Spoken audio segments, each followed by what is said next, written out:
All right, what is poppin'? What is good, everyone? We are here. We're going to start the Roses and Muskets. I almost called this DLC event for Genshin Impact. But before we start that, I got to start this video off with God and all that. So I'm going to share you guys what I read today this morning. I was in John chapter 5, reading the first half of John chapter 5. I'm going to share that portion with you. So with that one, basically what happened with this one is Jesus, he healed a man that couldn't walk. I believe the man was 38 years old. So he was older. He was definitely, older than Jesus was. And Jesus told the man to get up and walk. And, he did so.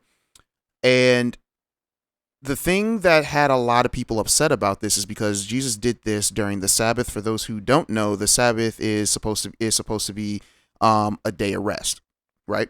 It's supposed to be a day of rest. And Jesus went and performed this miracle on the Sabbath, which was saying that he was breaking their law. And then what really got people really upset and why the Jews wanted to kill him, like it says this in the book, it says that they sought out to slay him and they sought out to kill him after this. The second part was because Jesus claimed to be the Son of the Father being God, which in their eyes, Jesus was saying that him and God were equal, which they considered to be blasphemy. So they wanted to get so that's why they wanted to get rid of him by killing him. It's a very interesting one. I would say chapter 4 and chapter 5 are interesting. It talks about his miracles, his first two miracles, I believe, in 4 and 5, the beginning of 4 maybe. I'd have to go back and reread it, but I was just skimming through my Bible, and that's what I decided to read chapter 5 today of John. But yeah, so hope you guys enjoyed that. If you Bible is actually has a lot of interesting stories, guys. Lots of interesting stories. I would recommend you guys reading the story of Sodom and Gomorrah, because America is just like that right now. So yeah. But let's go ahead and get started with this. Go to quest. Where's the quest? Oops, I didn't mean to do that. Whatever's Quest is going out on here. over there? Oops, I can't hear anything. Why can't I hear anything? Because I had the mic muted. Give me 1 second, guys. All right. So something I just learned today. If my screen share, if my capture card is muted, I can still hear the sound on the video. So that's actually pretty cool. Did not know that. But yeah, let's go ahead and get this this event started. Seriously? But Mr. Morris, I don't understand, sir. How can you only be telling me this now? I'm afraid that there's nothing really I can do. I'm really facing a crisis. My hands are tied. But what about my film? Well, I'm afraid you have to come up with something on your own. Take it from me. Sometimes you just have to let things go. Same goes for this film festival.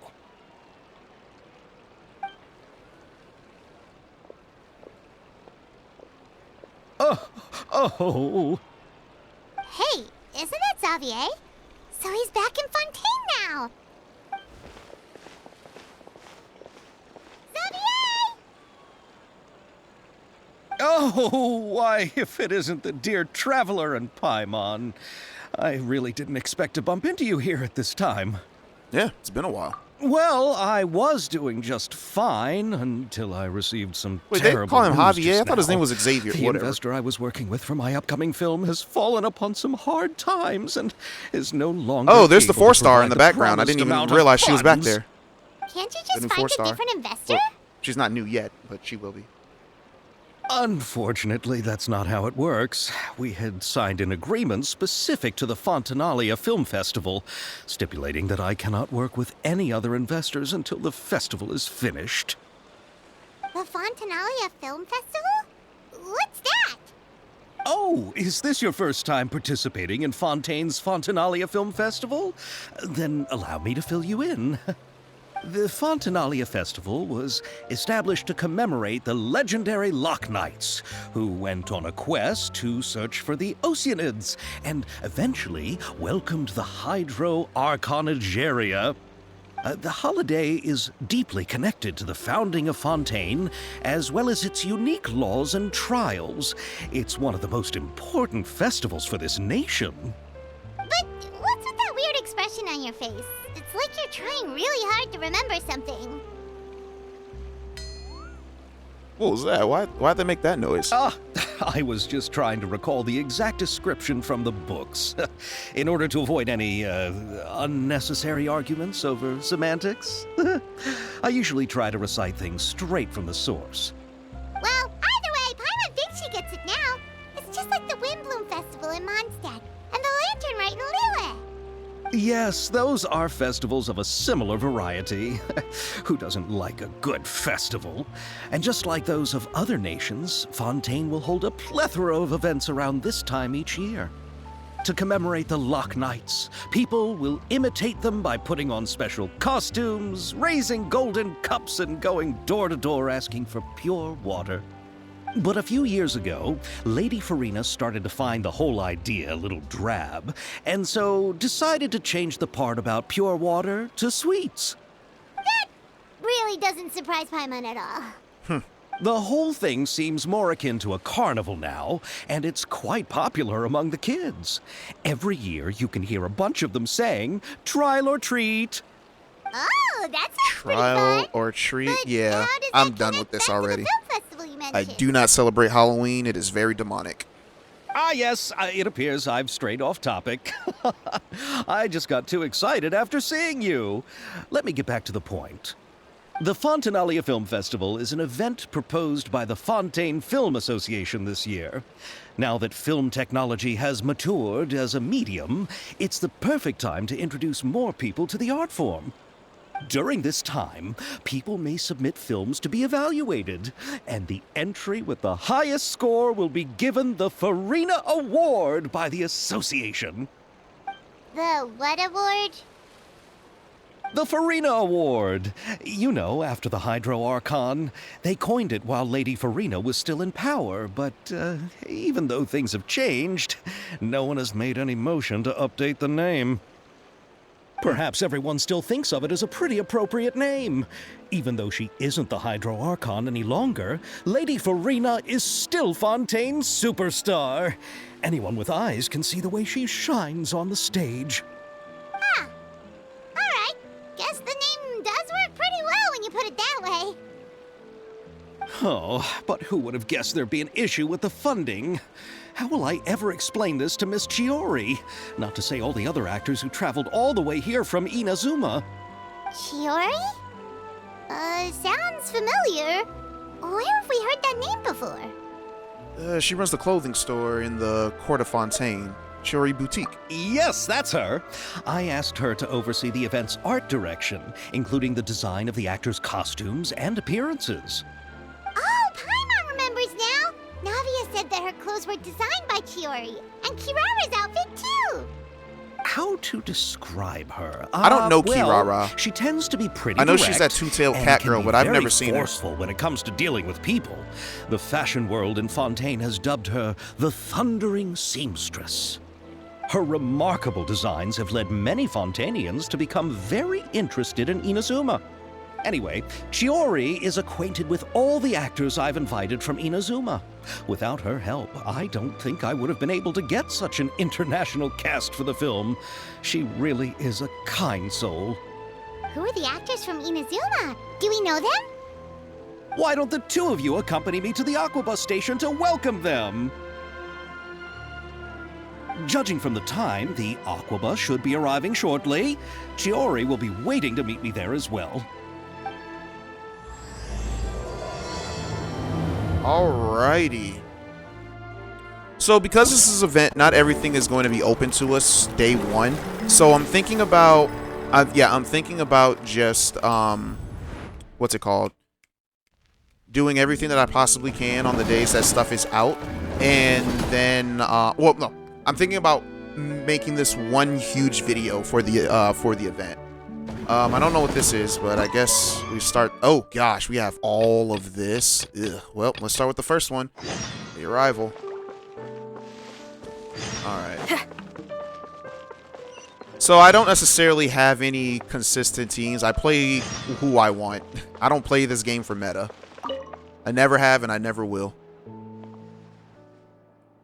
Alright. Well, take your position. Yeah. Oh, wow. I had the whole thing on auto click. Crap! I'm trash. Anyways, come take part in a special security and surveillance patrol's special event and experience the joy of being a musket sharpshooter. Sharpshooters? Not a concept we're too familiar with. Looking at the stall that this guard set up, Paimon can't help but wonder what the event she mentioned could possibly have to do with the Fontalia Film Festival. Ah, well, it's a Super Zenith boss level forces. What in the blazes are you doing here? If you two help me promote my booth, I'll be able to hit my quota for sure. Who in the what now? That blah blah blah forces thingy isn't Sonic Forces? I'm kidding.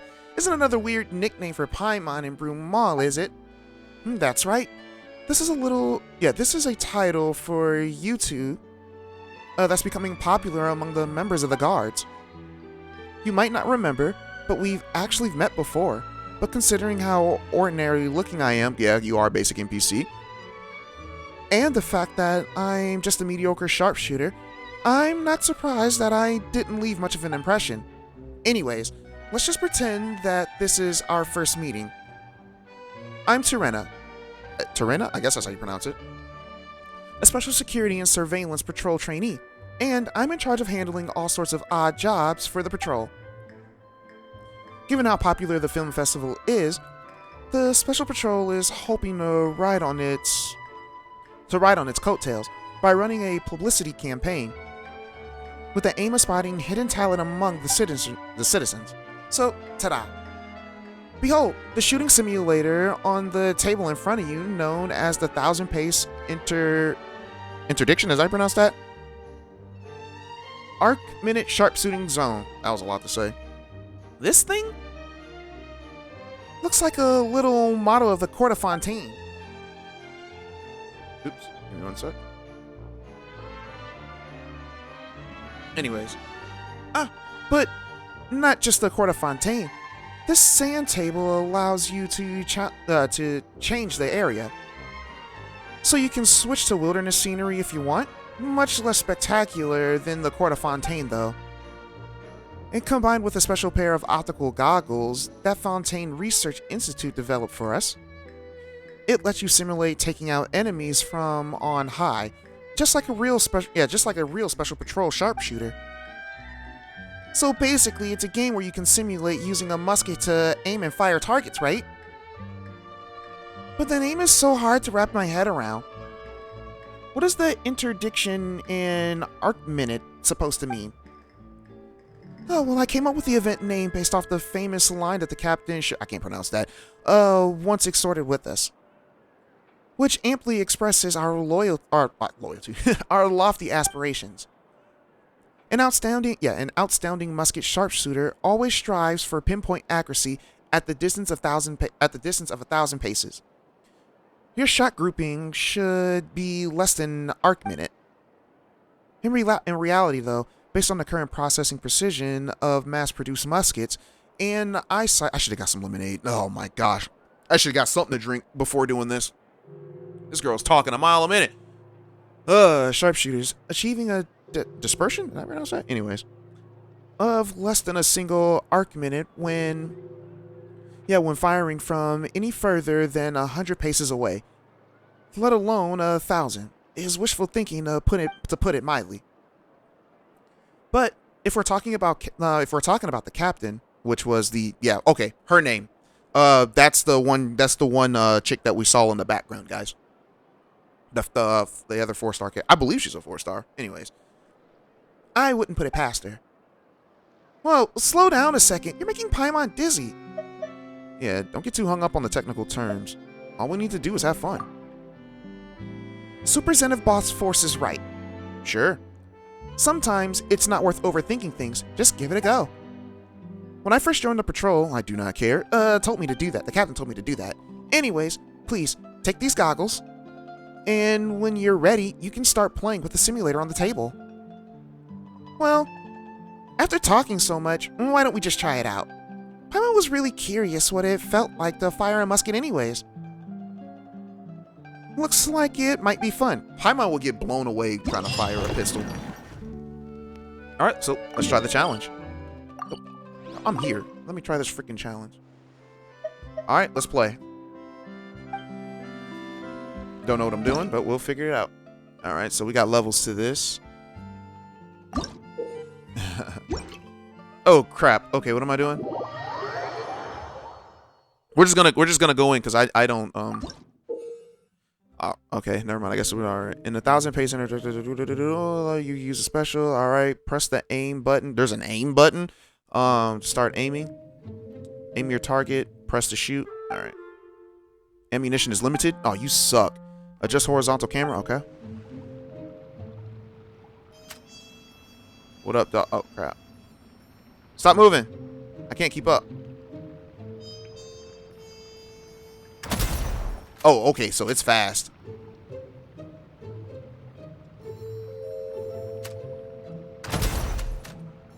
Is there a time limit? There's a time limit.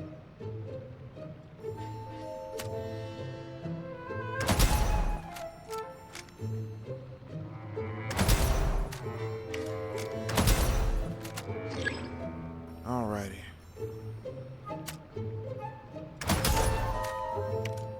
Don't run from me! Where'd he go? That boy over there. That boy over there jigging. Oh, this guy. Crap, I missed. First shot missed. Trash. Come on, Brumal. Your aim is hot doo-doo butter. It is. Oh, you about to die. Oh, you tricked me. Bam!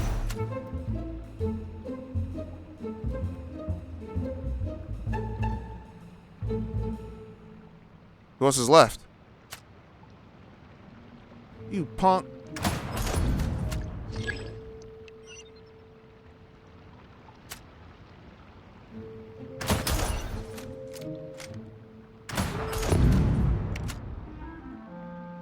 Alright, I might have to do this one again.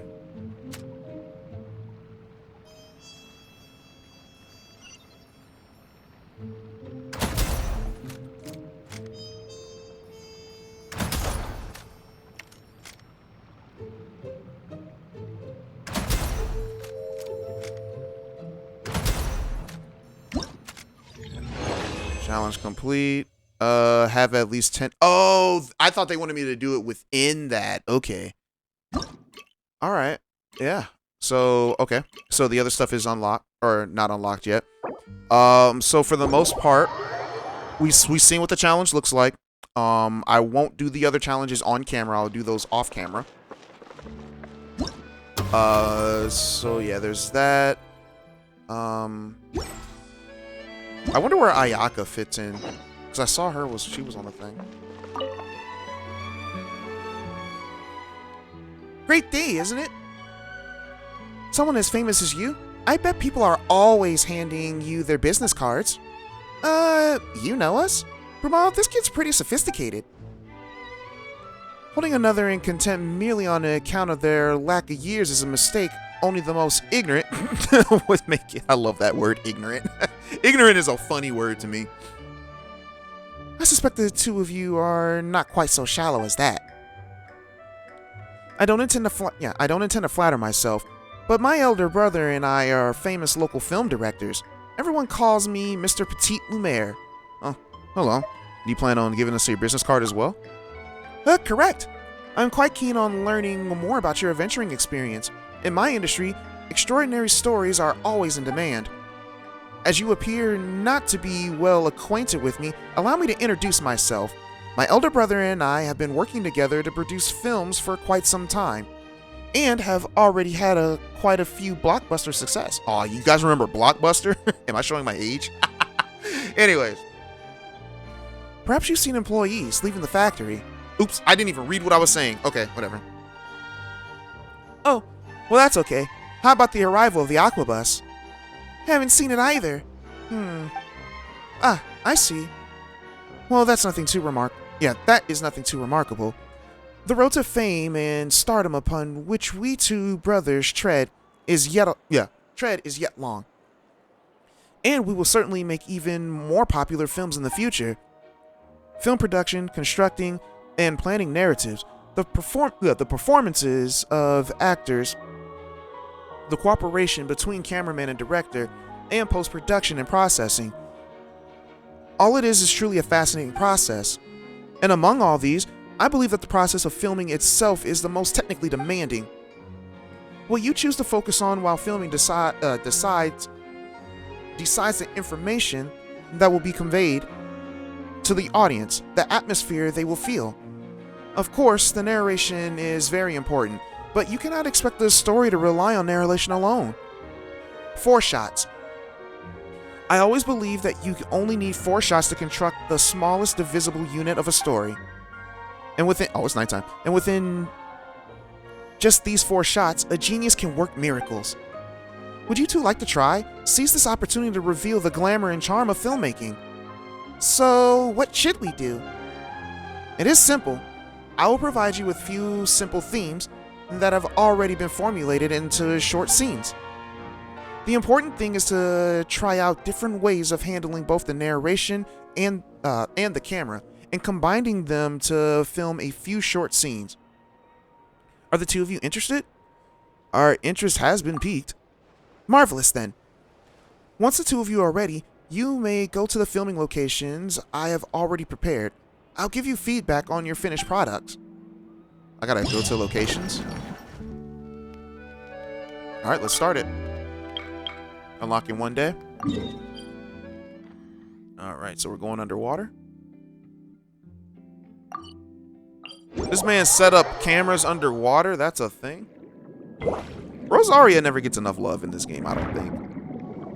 I don't really play Rosaria. I just threw her on because I'm like, I forgot I had her. Anyways, into the film frame. Film several shots according to the director's requirements. All right. Camera positioning is key, and you should ascertain the. Ooh, okay. So when I first, so everyone, so you guys might know my job is I'm a director for news, which I need to get out of. I don't like working for the media because the media lies too much, but I just have, I know how to direct. So pretty much one of the reasons why I'm there. But I did learn a few camera shots when we have to do interviews or whatever. So I'm gonna see what I know. I want to see if I can put to the test what I learned. All right. An actress played by Lynette, okay, is lost amidst the underwater seagrass and cannot find her way. When she looks up, the sunlight illuminates her face through the water's surface, showing her a way forward. Interesting. So I have to find that. Camera requirements. What was their narration again? Oh, I see.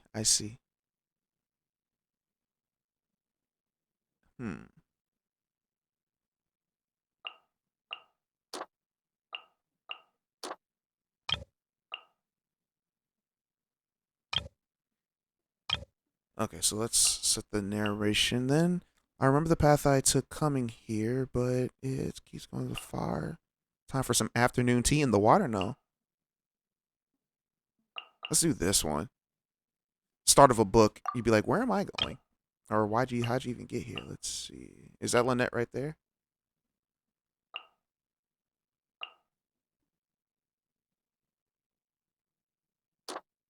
Ooh, do we want that or do we want the ones with the ruins in the shot? That might be nice. I like this angle a whole lot better though.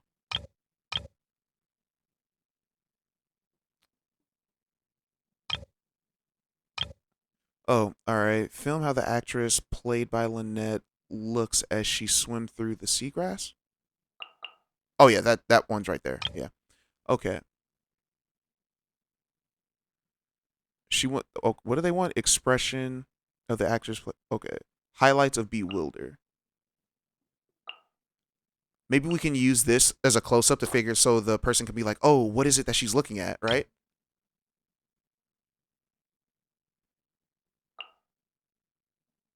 Maybe this one? I would say this one.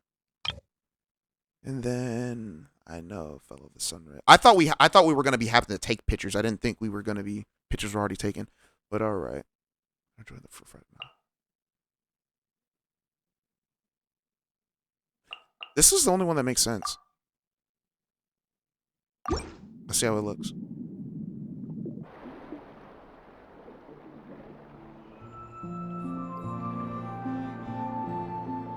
Oh, she was in the background. I didn't even see her in the background.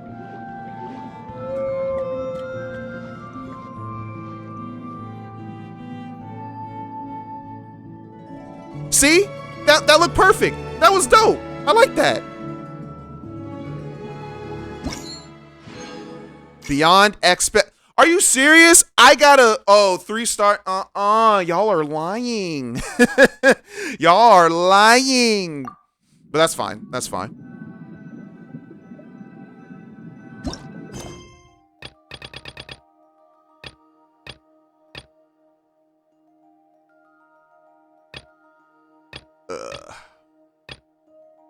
According to the clues that you found, none of the owners have 4 sets of what is that? Okay, whatever. All right, let's go to this. Let's go to this other one. We're only trying them out. What's this? Helene? Is that her name? Yeah. Okay. My grandmother's name was Helene. My mother's mother. Yeah. All right. Fontilia Film Festival. Great job. You really outdid yourselves this time. As things stand, finishing the project before the deadline is nothing but a pipe dream. I'm not just in for a scolding. The boss is literally going to kill me. Why is that young lady over there crying? Oh, I can move. Okay, I didn't realize I could move the camera. Do you think she needs a doctor? I wonder if there are any professional therapists in Fontaine. Right, when did you get here? Well, thanks for your concern, but right now what I need is a doctor that can resurrect my dying career. Well, Paimon's pretty sure that isn't something a doctor can fix. Well, it's only a job. Worst case scenario, you can always get another one. Work is pretty important. Maybe we should help. Alright. With how high that she's made the stakes seem, we can't stand by and do nothing. Just talking about it like this won't solve anything, though. Why don't you just tell us more about your problem? Well, that might be a bit hard considering it's a technical issue. Now, just how can I explain it? Well, first things first. My name is Helene, and I'm an engineer working for the Fontilia Film Festival equipment supplier. I'm mainly responsible for developing audiovisual equipment. To achieve a certain effect when filming, our client requested us to develop a kind of stabilization platform that can carry film cameras while moving at high speeds. These stabilization platforms also needed to be able to carry puppets that look like actors or model animals, playing the part of groups in the background. That way, excuse me guys. That way they'd be able to keep the cameras fixed on actors while moving at high speeds, or save them from having to splash out and catch the higher hordes of extras. I am reading horribly today. On top of that, they insisted that each platform had to be less than a third of the cost of the camera, and that's the lifespan. And that its lifespan had to be at least 30 years. How is everyone that picky? Even for the master craftsman, producing something cheap but durable that works well is nigh impossible. But I managed it. After all, the customer is always right. No, they're not, but okay. Alright, anyways. We've had even fussier clients before, and I've nearly run myself into the ground trying to satisfy them.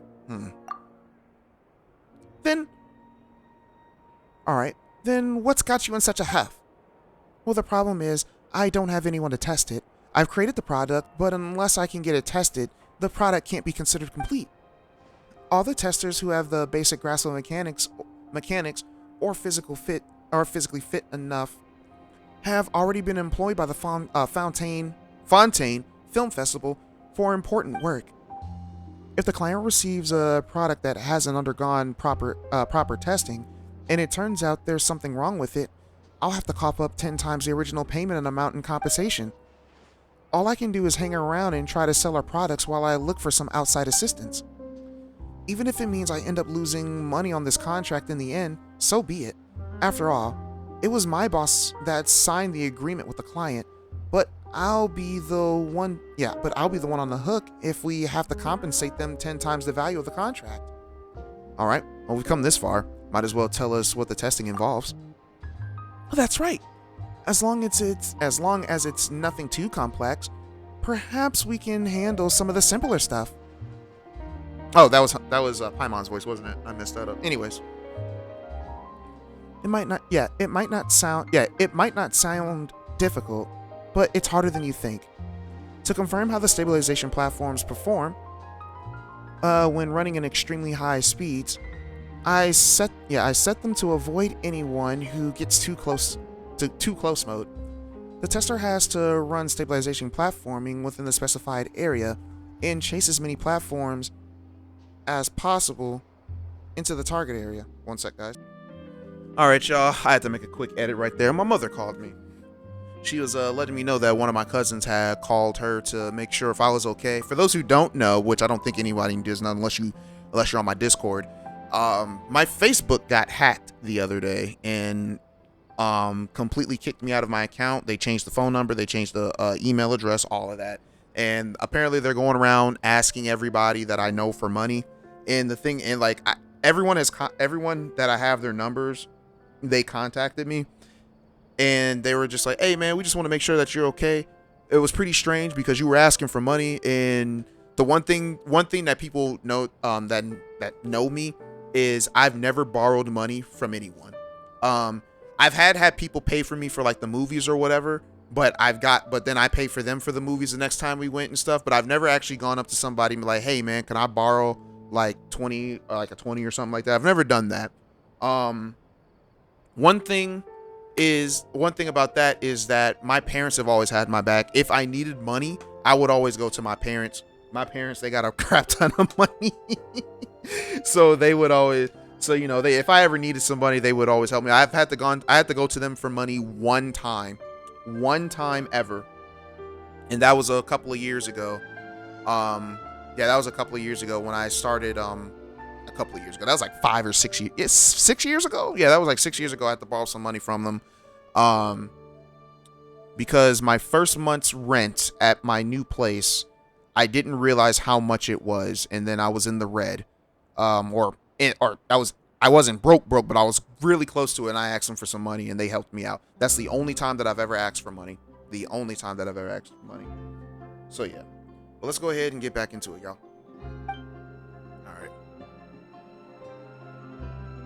For someone with poor stamina like me, chasing the stabilization platforms more than a few steps is enough to make them collapse from exhaustion. Alright, so it's just a bit of running around. Now that you described it, Paimon's positive that this will be a piece of cake. It's just a few machines. Just you wait. We'll be hot on their tails in no time. We might even end up overtaking them if you're lucky. Testing limits and that sort of thing is a walk in the park. Well, for real? What? Genuinely? You're actually serious? Then I'll pay you, please. The commission? We won't say no to that, but under the circumstances, if we accept too much of your money, our conscience wouldn't forgive us. Just pay her however much you normally pay your testers. Miracle workers. That's what you are. not just doctors, but miracle workers. Here to resurrect my dying career. The testing site is in an empty domain near the city. Alright. Well, I'll leave it to you two then. Alright. Oh my gosh, there's so much text. Anyways, after we finish the job, maybe you should consider switching bosses. Yeah. Alright, let's check out the challenge. Hidden domain. Alright, stabilize Mika balls. Alright.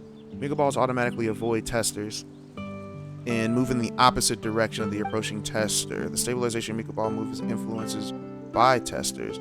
Alright, use this characteristic to send as many stabilization Mika balls as possible into your zone. The time limit, in addition to the stock balls, glitz balls will also spawn. What's a glitz? It's a bomb. Stock balls are worth 1 point. Glitz balls are worth 7 points each. Alright. Jump boosters can be found. Alright. I don't know what that means.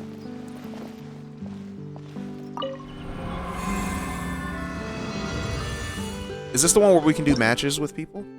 Oh, okay.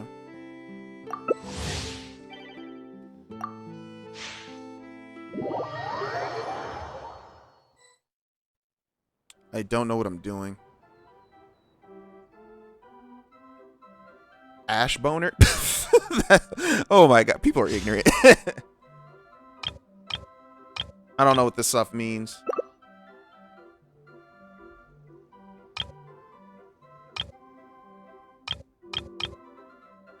Your target area, yellow zone. There are a total of 5 stabilization meatball testing sites. Alright.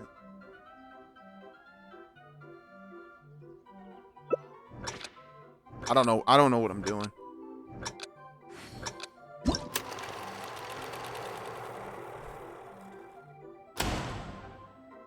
We're probably gonna lose this.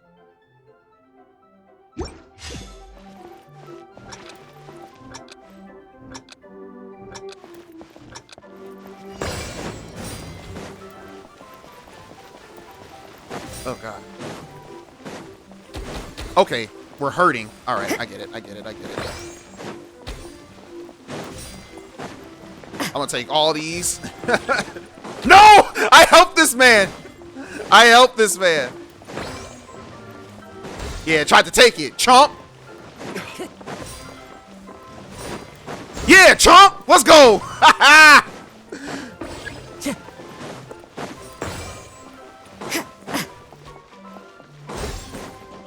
Yeah! Get off my goals! Oh, I'm over here fiending.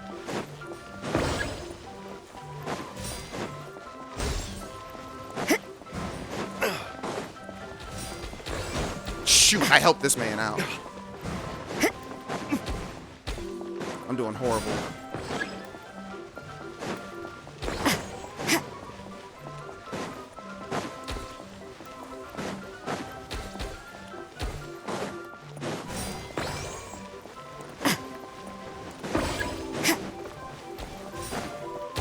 Back. Dang. Whatever.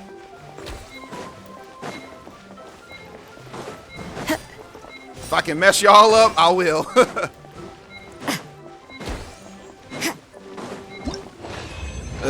I did horrible. I helped like 3 other people. That man got 66. That's crazy. What did I get? Jump boosters collected, 12. All right, at least I got something. Work hard and live each day to the fullest. Rosaria, shut up. That is what life in Mondstadt is all about, isn't it? Can I leave? That was interesting. Do I have to do another challenge of that? I mean, it was all right. I didn't necessarily like it, but... Wait, I don't want to do another one. Well, let's see if there's more. Total current score. I need to get 20,000. Oh, I see. So this gets me all this. Okay. Yeah, so I'm gonna have to do this. I'm gonna have to do this again. I don't want to, but I'll do that off camera. Alrighty. So let's see. What else do we got going on? We have one more, it looks like. Which one is this? I don't know what this one is. Nor do I care for it. Alright, so one. We did Rosaria for that one. Let's do Diona for this one.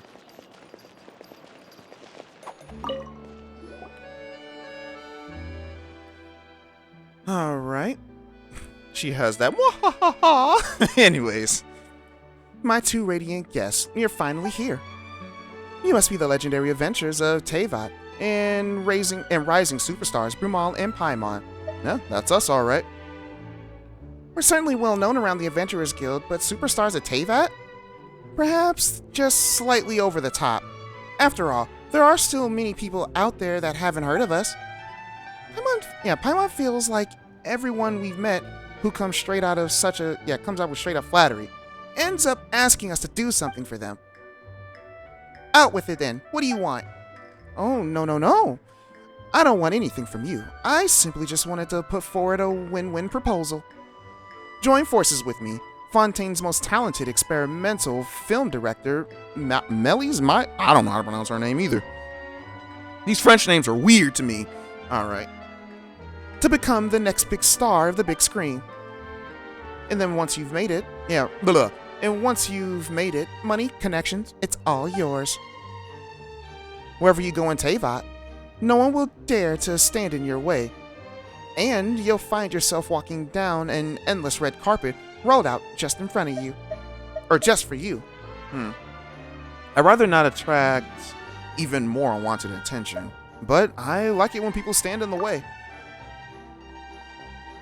But we don't even have much experience acting on camera. If it were true that we could get famous just by collaborating with you, then why aren't you already a famous director, huh? And where are all the other stars that you've worked with? Well, you saw right through me. If only someone would set up a special training school for actors. I need someone who not only knows how to fight, but also knows to control the expressions and inject emotion into their lines. In short, I need someone who can do it all. But such genius doesn't exist. So far, I've only finished planning the regular acting parts of my avant-garde production. I haven't even started on the action scenes, let alone finish my first film. I'm worried that I'll have to resort to employing stunt doubles. So that's why you two are the perfect candidates. Does stunt double mean what I think it does? You want us to shoot fighting. Yeah, you want us to shoot fighting scenes. Well, you've hit the nail on the head. It's the perfect solution to having actors who can't fight. We are pretty good at fighting. I'm pretty good at fighting, Paimon. But won't people be able to tell that we're not the same people just by looking at our faces? Well, in theory, yes, but the action scenes are absolutely central to my experimental production. If you do a good job, I'll make the regular acting scenes into silhouette shots. There weren't many lines to begin with. I'll make the other actors cake themselves in makeup and adjust their silhouettes so that it fits your profiles. With a bit of lighting magic, no one will even know the difference. In a way, the regular actors would actually be your doubles. Anyways, they aren't as well known as you two. I'll even pay you royalties. So basically, if we help you, we'll be handed the starring roles on a plate. Just like that. You'll also receive a large payment, and it will do wonders for your reputation. Alright, then it really does sound like it'll pay off. What do you say, Brumal? Alright, why pass such a juicy opportunity? Well, time to put our acting skills to the test. Well, thank you so much for lending a hand. What a dream come true. Then, without further ado, please head over to my experimental studio right away. There will be 4 fighting scenes in a film, each with a completely difference in ambience. Sure. Anyways, each scene will also have its very own special lighting. When the special lighting comes on, the action will intensify. The action will intensify in line with the corresponding place in the script. With your experience, I'm sure you'll get the hang of it in no time. Once all the remaining scenes are filmed, we'll finally be able to wrap this up. Alright then. Let's go to the film. What's this one? Oh, that's the one we just did. Let's check it out. Alright. In trick shots, tricky lights, defeat the opponents that endlessly appear within the time limit. Alright, once the challenge is over, medals will be distributed.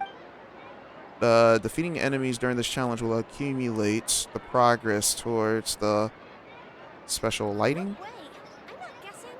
Once ready, use it at the right time to receive temporary power.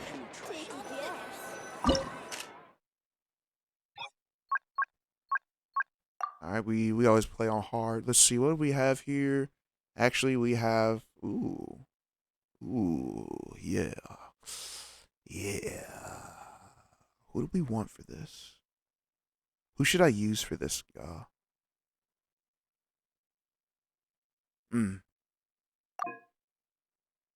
Trial Ayaka? Okay, so they want the Ayaka. Okay, so we're going to do my Ayaka team.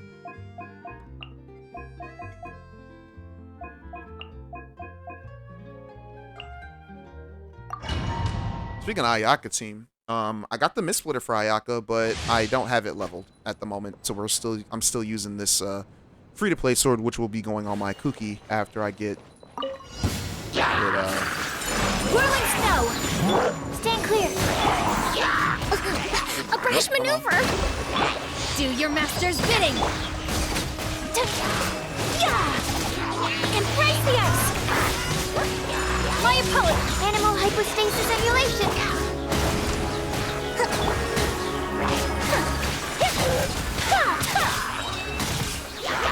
Whirling snow! Animal test 6301!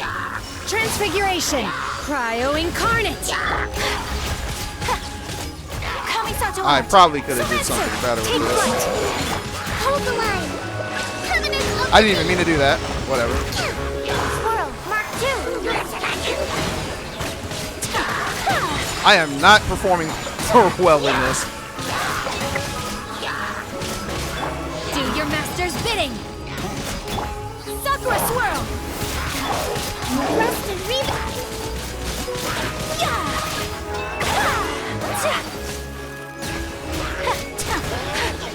Enhanced animal module.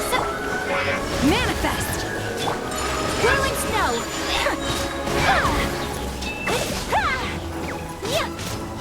Embrace the ice! Hold the line!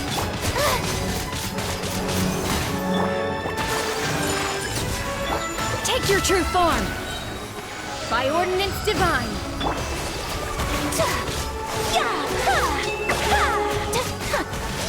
Take flight!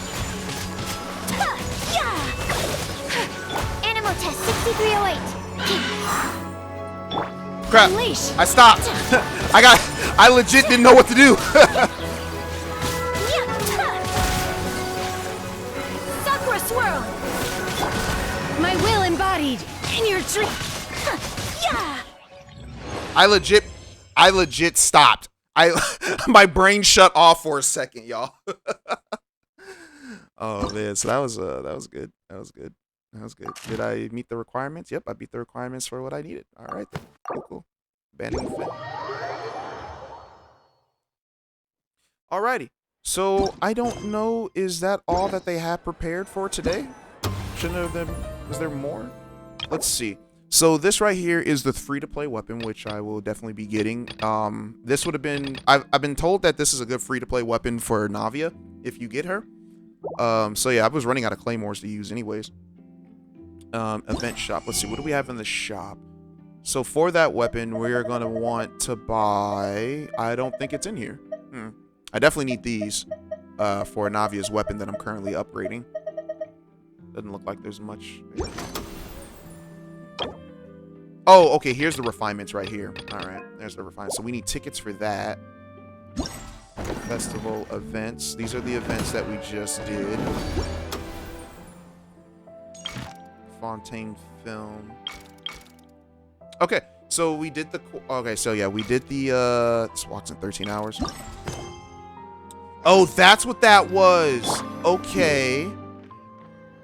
So we did the events.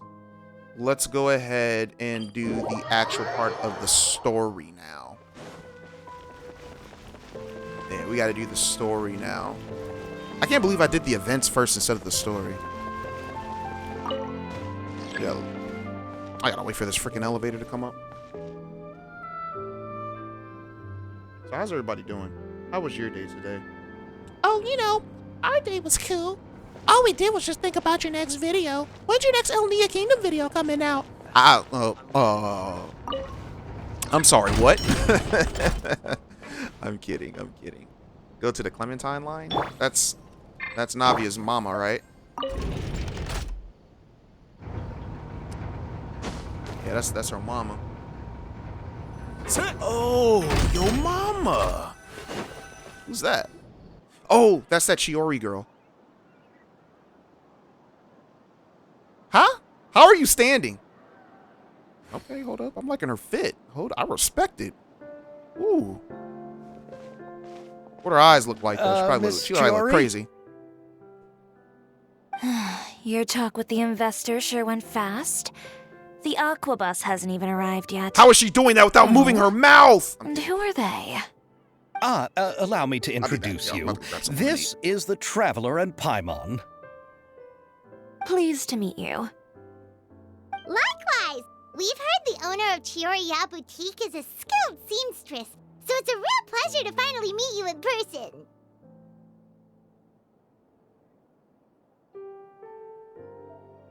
Why, thank you. I strove to create an outfit that matched her high social station as the demoiselle. So tell me, what happened? I can tell the conversation didn't go quite as expected. Well, it's like this.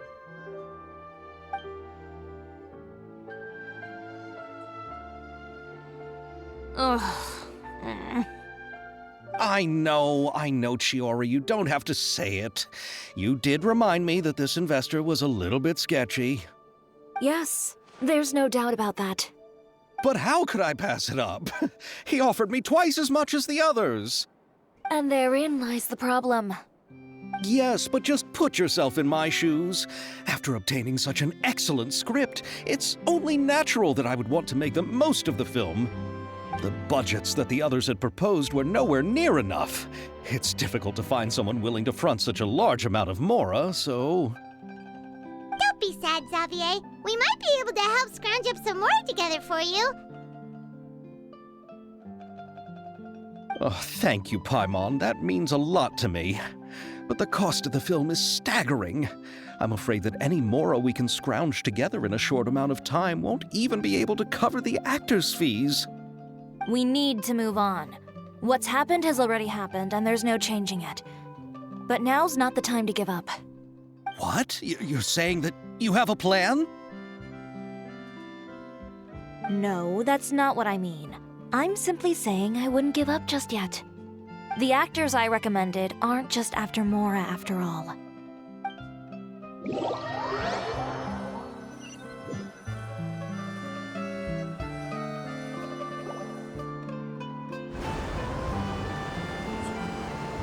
Ah, there they are. I was wondering where they were showing up. Yo, Emiya! Girl, what you doing here? Really? Then where do you live? We Melusines live in Mercy Village. The only way to enter is from underwater. Oh, you must be pretty tired after work every day, right? I mean, you have to swim all that way just to go home. We are so thoughtful. But some Melusines choose to live in the court of Fontaine because it's so much more convenient. This is our stop. Oh, we've arrived. Man, they came a long way now that I I'm think chatting about with it. Abel yet. I also enjoyed Abal's introductions to Fontaine along the way.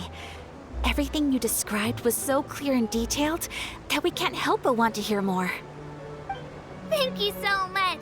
I'm usually working here on the Sakura bus, so I hope I'll have the chance to see you again. There are still many more places I'd like to introduce to you.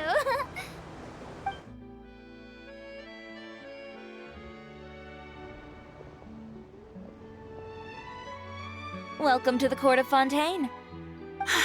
Chiori, you sure have changed a lot. This is the first time we've seen you since you left Inazuma.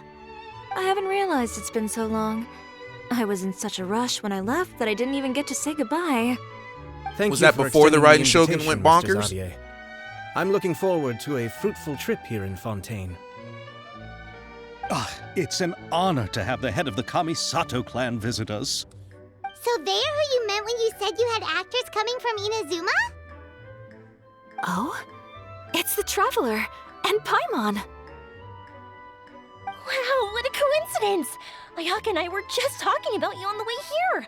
Are you also here for the film? We just ran into Xavier earlier and came over with him. But I'm not an actress. Sir Kamisato and Lady Ayaka are the real actors here. I'm just tagging along with Ayaka to have a good time together.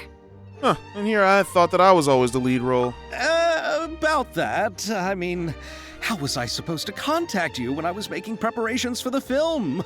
I figured you were probably busy, and I didn't want to disturb you. So I could only keep you in the back of my mind while I sought other actors to play the lead roles in the film. I had been thinking about a surprise reunion with you during our trip here, but you still managed to surprise me first. Do we have that outfit available for us? Or is that a different outfit? So I you know all I missed a each few other outfits already. while I took my year break. My, what a coincidence. What are the chances everyone could be brought together here like this? Why don't we go to Hotel de Boer and catch up over a meal? I've already made a reservation. Huh? Did you reserve 2 spots for us too? Yes, of course, of course. I'll be sure to tell the boss to serve a few more delicious dishes just to make sure there'll be enough food. Oh, cool. Very well. Then please, kindly lead the way, Mr. Xavier. Ayaka is so short compared to her brother. Lie-Oh-Nin is a character that I tried wishing on her first rerun, I think, and I never got her.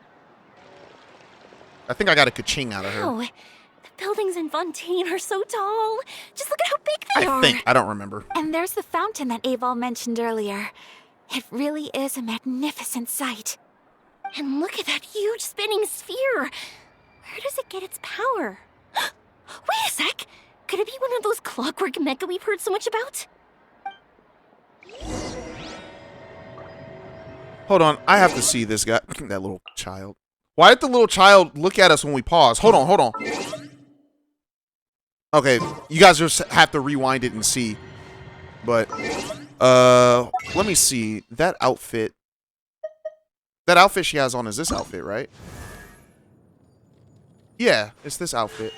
A Interesting. blade embraces its duty, as a jeweler cherishes their gems. And I don't have enough for it. These were the outfits that I got. The already owned stuff, I got that from the events. I'm assuming this was an event outfit, this was an event outfit, and these 2 outfits you had to pay for. So I missed out on 2 events, looks like it. But that's fine. That's fine. Let's see. Where are we going? Going up there? Let's go talk to Ayaka.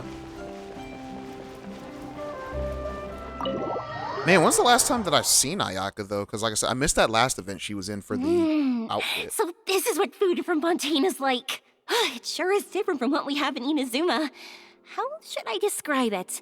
It seems like you have to go through a lot more steps to make them. And the flavor has many layers, too. Yes. When I first went to Inazuma, I actually thought the food there tasted a little too bland. It took some time for me to get used to it. Let's get back to the purpose of this trip for a moment. shall we? He says, "Stop talking about my How country's have food." preparations for the film been coming along, Mr. Xavier? Well, I've already assembled most of the film crew, a lighting specialist, a prop manager, and a costume designer. I've also bought the copyrights from the novel's author. Oh, it's called The Two Musketeers, right? I read the script you sent me on the way here. The story is pretty good. Originally, I was planning to start filming as soon as Sir Kamisato and Lady Ayaka arrived in Fontaine, but I'm afraid I've run into a bit of a problem. Oh? What is it? It has to do with the film's investor, Mr. Morris. He suddenly informed me this morning that he's encountered some financial trouble and will be unable to release to me the amount of funding agreed upon. It's said that Fontaine's legal system is well developed. If he has violated the contract, then can't you simply take him to court over the matter? Well, I'm still more concerned about filming. Even if I were to take him to court, I'm afraid it would take months before the case could even be heard. Then, is there a way we could raise funds ourselves to solve the problem? I've considered that option too, but unfortunately, it's difficult to gather such a large amount of mora on such short notice. Besides, we have to consider the film festival's submission deadline. Mr. Xavier, if Ayaka and I were willing to perform for free, would that resolve the problem you are currently facing? What? No, out of the question. To have you come all this way just to act for free? Oh, no, that won't do. There's no need to worry, Mr. Xavier. My brother and I had actually intended to work for free after receiving your invitation. Inazuma has only recently reopened its borders, and needs to strengthen its relations and cultural ties with other nations. We didn't have many collaboration projects with Fontaine in the past, so we hoped this trip would serve as a good start for the future. Indeed. You could say that's the real reason why the Yashiro Commission agreed to come to Fontaine. I understand, but having you two act for free just doesn't seem right. Not at all. While we're officially here to conduct a cultural survey of sorts, we must express our sincerity if we want to establish formal cultural ties with your nation. This film will serve as proof of friendly cooperation and cultural exchange between Inazuma and Fontaine. It's my hope that the film can be finished and released as smoothly as possible.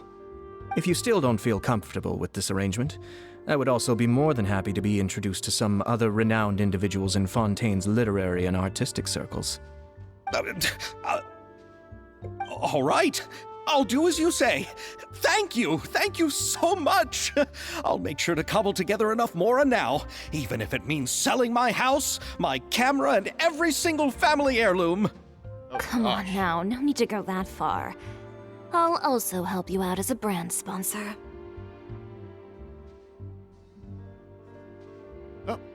Yeah, we can help too. Just say what you got. Just say that you got our contribution from some personal friends. Me too. Even though I didn't bring much more to spend on this trip, it's still better than nothing. Does Yoimiya actually have the most cleavage in this game? Kind, I just happened to notice it. I've never noticed it until now. Ew. All right, enough about that. Dang. Now that we have Xavier's That just goes to show you guys. my it shows support, and two leads who are willing to Hold act for free, I think we will be able to make this happen. how Chiori just reacted to him, that just goes to show you that women do not like men that cry. Say what you want, ladies, about wanting a sensitive dude. I know the truth. You don't. So, instead of Mora, you'll help with filming and production.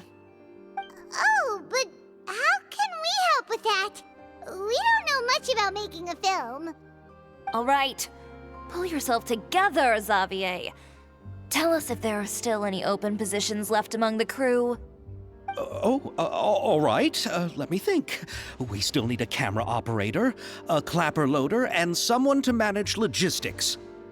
I originally wanted to personally serve as director, but I've been too busy working as the producer. So the positions of director and director's assistant will also need to be filled. Paimon knows what the director and the logistics support person do, but what's a clapper loader? The clapper loader is responsible for clapper. using the clapperboard to record and organize the information of each shot when the camera operator begins shooting. The work requires both patience and careful attention to detail. A clapperboard? Oh, you mean the thing they hold that goes clap whenever they start filming? Yes.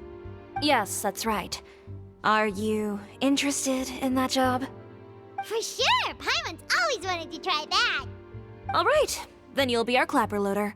I can find someone from the store to help with logistics. What do you think, Xavier? Oh, fine by me. As for our camera operator, I was thinking of letting the Traveler take the role. Oh, he's great when it comes to using a camera. Paimon can't even count how many things we've taken photos of during our journey. I haven't taken that many. Yes, that's also what I was thinking. I noticed the Traveler had an eye for photography and composition when we worked together previously. I'm sure that's due to the traveler's journey across Devat and all the places they've seen. After so many adventures, using a camera must be second nature by now. What do you say, Traveler? Are you interested in the job?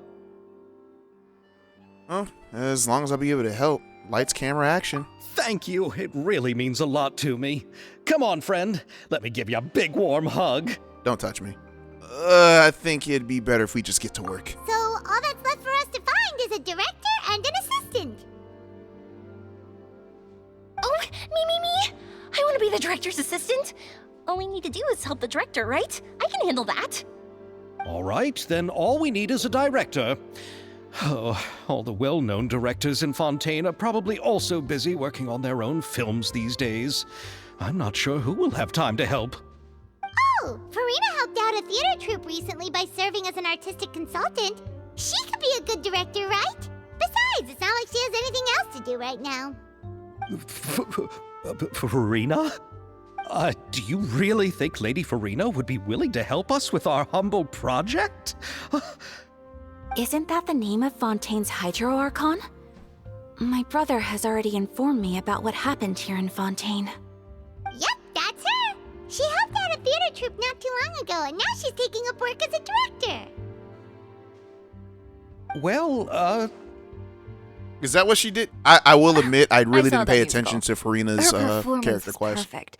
And the storyboards were also excellent. Like, I like her Don't let design, your but I former don't identity necessarily like her. intimidate you. She's the best candidate we can think of right now. You'll never know until you give her a shot. fine. You're right, Shiori. I'll do anything for the sake of my film. Anything! Like, I wished for her only because a lot of people were telling me, like, oh yeah, she's Then I'll dope, have she's to dope. ask the Just Traveler trust and us, she's Paimon dope. to So I show went me and the got way her. to Lady Farina's residence.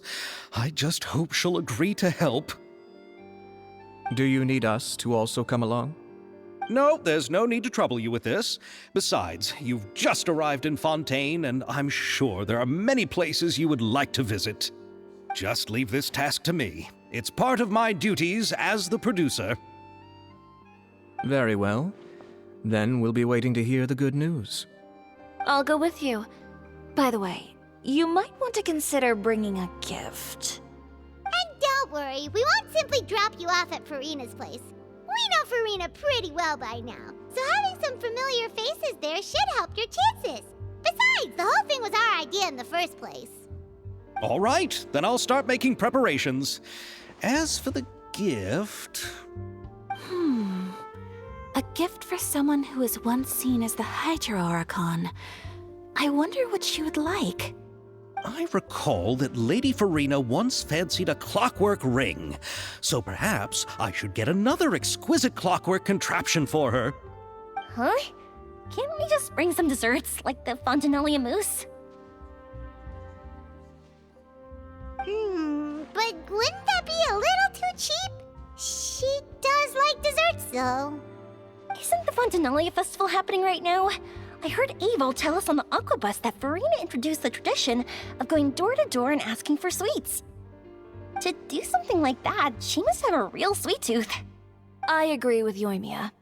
If the gift is too fancy, it might actually make her feel more uncomfortable. Alright then, let's go buy some Fontanalia mousse. Alrighty. There ain't none. But will that really be enough? We'll be asking her to do a lot of work, you know. You're right. We need to further sweeten the deal. Huh? You want something even sweeter than Fontinalia mousse? Yes, we'll need a gift that's sweeter than any dessert in the world. But what could that be? Your words of praise.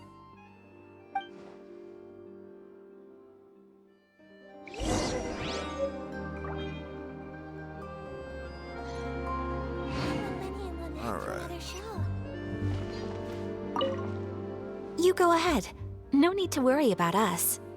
Oh, I hope Verena will like the gifts we prepared. Oh, and if you still think we should get something else for her, just let me know. I should be able to make some fireworks. All right. Looking forward to the good news. Okay. Where's Chiori? Chiori looks cool. I want to holla at Chiori. All right, let's go ahead and figure out what we're doing. Let's see. Let's go over here. Are we supposed to be getting her, like... I actually don't remember where her thing was.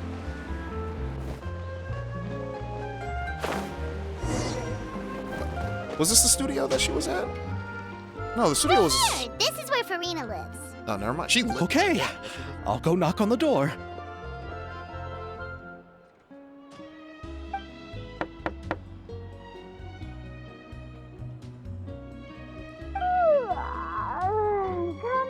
Coming.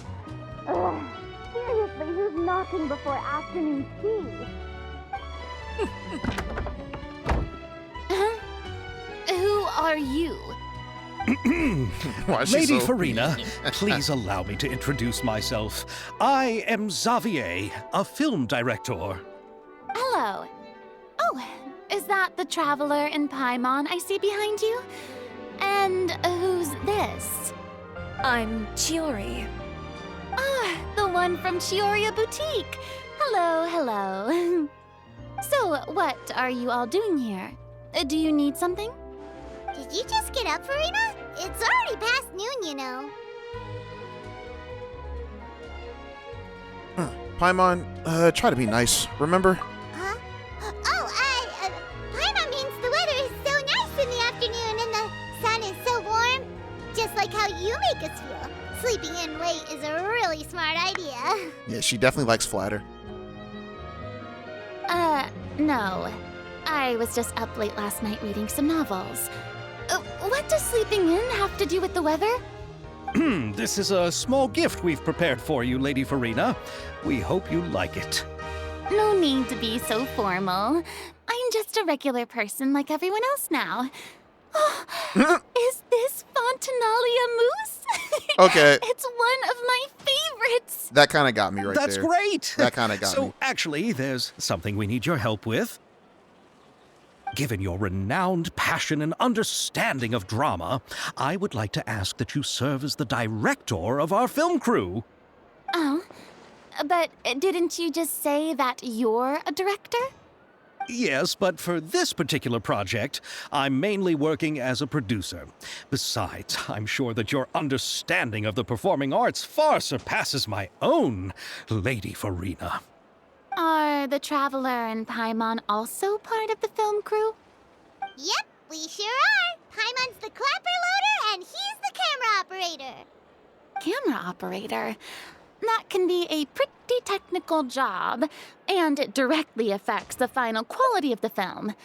Are you really up to it? I can show you if you like. No, I'm not questioning your abilities. It's just that I've never really seen you use a camera before. Maybe you can come up Girl, with I'm a tips director with in that real like life. to What see you a film. mean? If he can satisfy Well, you director with in his camera news, skills, not in the then you'd movies. have nothing to worry about and can join the team. But I've shot a What do few you say? interviews. You More sure than a are few. getting better at rolling with the situation, I've Paimon. shot probably over 100 interviews by now, at the very least, in this I past do year. wish to see how skilled the Traveler really is with a camera. All right, how about this? We'll work with what we have. I'll give you some scenarios and see if your work is up to my standards. Sure.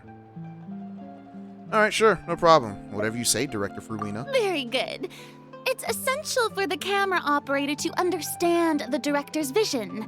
I'll make my decision after seeing your work. I believe I have a Are you ready? character that I kind of have my has standards, Farina's personality. Yep, I'm ready. Okay, grab the camera and I'll give you a scenario. Sure. All right. Estelle from Trails in the Sky, which we're currently playing the second one. Anyways. All right. Estelle is the boss of Beaumont workshop. I don't know what that means. Anyways, and has always been proud of her forging machine, as it can not only precisely control strength of temperature, but also take no effort from the blacksmith. Let us film a promotional video for her workshop. Remember to emphasize the superiority in her forging machine. Start shooting. Alright, you'll need to film several shots. Okay. Alright, when filming, there will be a narration requirements. Alright. Try to satisfy all the director's filming requirements after selecting the most suitable choices for... Okay. So it was shot number 1. Alright, camera position requirement. You need a scene that shows off the workshop. Alright, that's easy right there. Narration requirement. Oh, it already has a narration, so we're good. Alright, you need a scene that shows off the forging machine. Alright, so they're pretty much hand-holding right now, which is fine. Alright. You need a scene that shows off the atmosphere Estelle works relaxedly. Oh, I was sitting here trying to figure out what y'all talking about. All right, you need a scene that shows the weapons arranged. Okay, they're really hand holding right now. I guarantee. Oh, okay. Let's see. You need a scene that shows off the Beaumont workshop.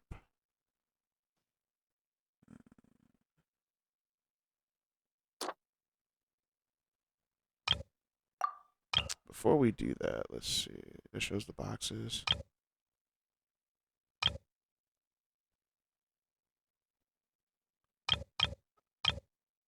Alrighty. Let's see what it looks like, y'all. They kind of did hand holding for us.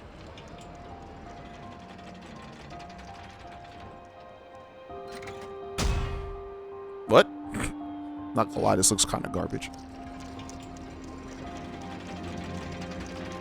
I don't get adding this part to it.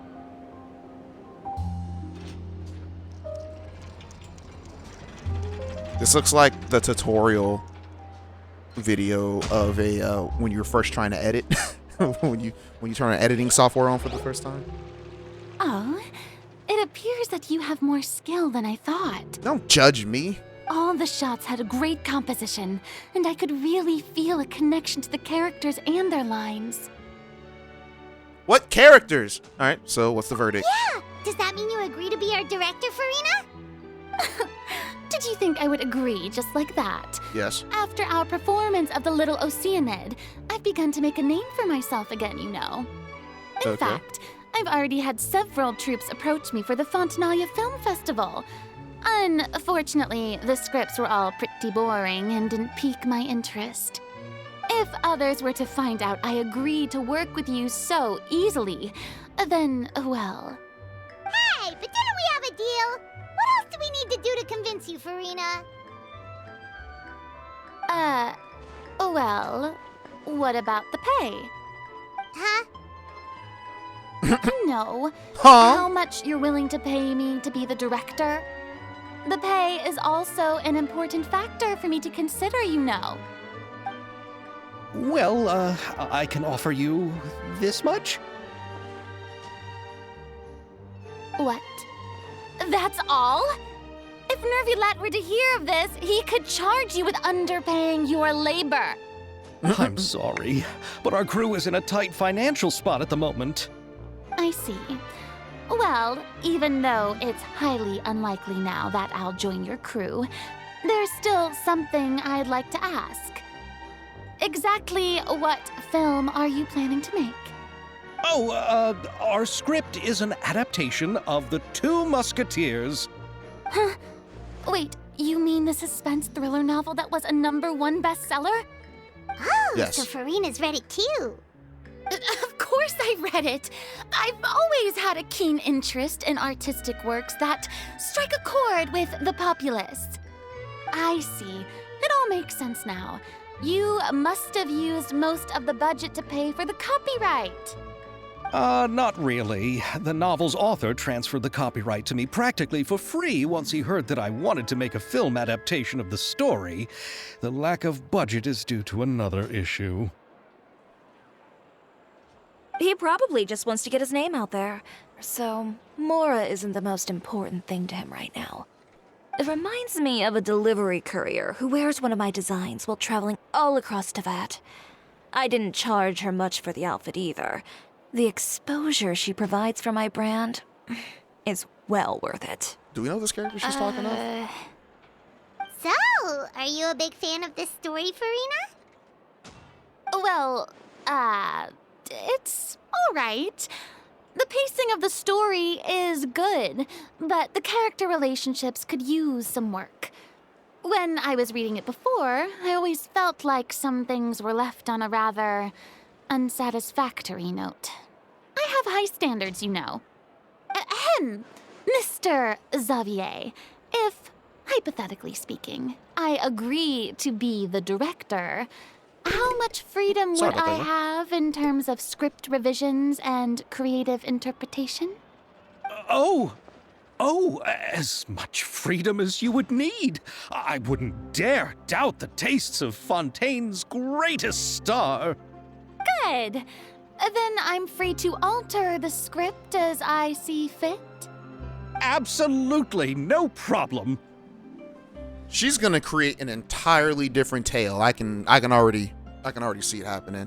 But anyways, we're counting on you, Director Farina. Now's your chance to make the film that you love. All right. It seems that your crew really can't go on without my care and direction. So, you agree? Yes, I agree. Although the pay is well below what someone of my caliber deserves. A great script calls for a great director. Sure. I mustn't let a perfectly good story be ruined due to lack of funds.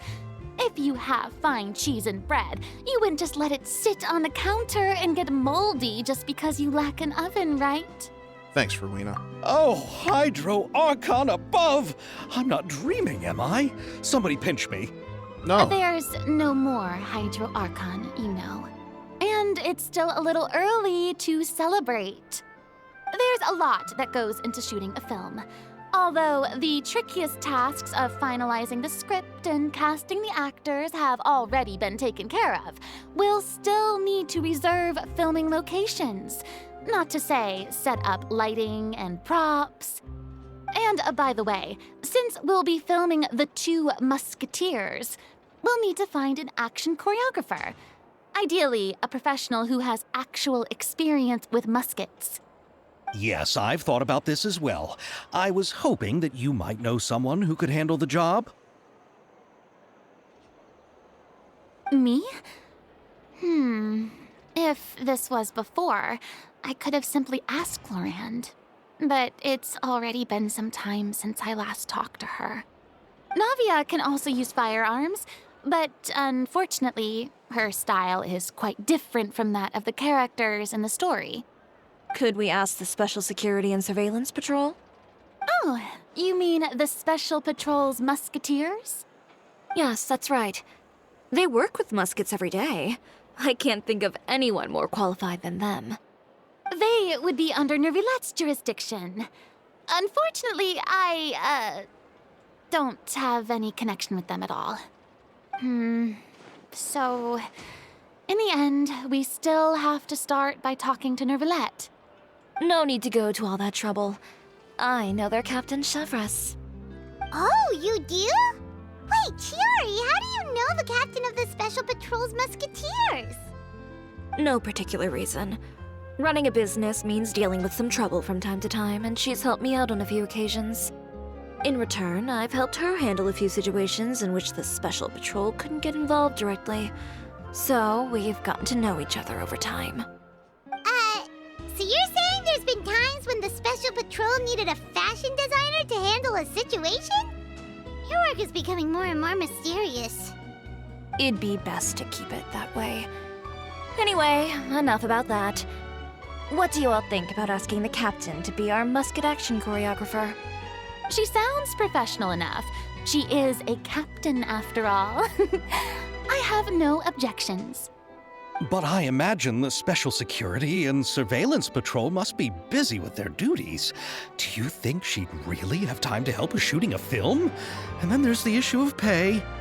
Well, it just so happens that she's also not the kind of person that's just after Mora. As for whether she has time, I'll have to go and ask her first. Then I'll leave that to you. Macaroni's on sale today, so I've got to go. You can just tell me how things went when we discuss tomorrow's plan later. The priorities. No problem. Having Farina join feels like a big boost to our team. Of course. Just wait until the day of our premiere. You'll witness the true power of my name in these lands. You'll be so glad I agreed to help. I can guarantee that even the standing tickets will be sold out. I'll be sure to ask some people I know to see if they'd be willing to act as extras. Seems like you're finally getting more comfortable with your own reputation now. I didn't ask for the Clapper Loader's commentary, Paimon. Okay, she's starting to grow on me now. I don't know why, but her saying that was just funny. Anyways, but yeah, can't wait to see your film's premiere. Then let's get going. I happen to know where Chevrolet is today. By the way, We saw her I'm earlier. curious. If my pay is so low, then what about our 2 lead actors? Didn't they travel here all the way from Inazuma? Actually, they told us that they see the trip as part of a cultural exchange, so they didn't ask for any pay. What? So is every person in Tevat who doesn't want money gathered here to shoot this film? Don't tell me Chiori isn't being paid either. I already knew Xavier from before, and he's also agreed to give my brand some good exposure. It seems the gods have really smiled upon you, Xavier. And that certainly doesn't include me, mind you.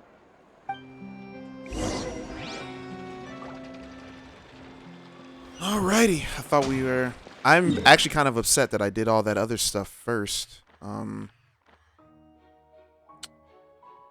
Is there a way over there from here? Probably. Yep, we're over here. Let's get on over there. The recording is looking a little choppy all of a sudden. All right. There she is. This is the place. But where's the captain? There's hardly anyone around here. She's over there. The one with an eye patch reading in front of the newsstand. Oh, her! The eye patch screams Fischl. The mole on her cheek screams Ayaka. No. Please wait Ayato. here for a moment. I'll go fetch What's her. her elder brother's name? She's working now, so you might not want to get in her way. Working? But isn't she just standing there and reading a novel? Just trust me. Oh, all right. Let's see what happens then. You guys think Chiori's going to be a 5-star or Chiori's a 4-star? mysterious person. She claims just to be a fashion designer, but she knows all these powerful people. The court of Fontaine isn't particularly tolerant of visitors from overseas, so it isn't easy for a foreigner to promote their brand here. Even more so in the competitive world of fashion. Even a local like me just trying to make a film has to face all kinds of challenges. So I can only imagine what Chiori has been through to get where she is today. I'm sure that having more connections has definitely worked in her favor. Reading on the job? Detective novel. Oh, that's what One she main sounds like? character? No. Multiple. Branching storylines. I see. How's the plot coming along? One of the main characters is about to make a choice that will affect the rest of his life. I'd wager he's going to make the wrong choice. Any way to speed things up? There's something I need your help with. You know that doesn't depend on me. It all comes down to what the character chooses. Which is exactly why I'm here. Wait, to she's help. still standing in that spot? I just realized that... Oh, who's this guy? I just realized that that's the same spot that she was standing on when we started the quest.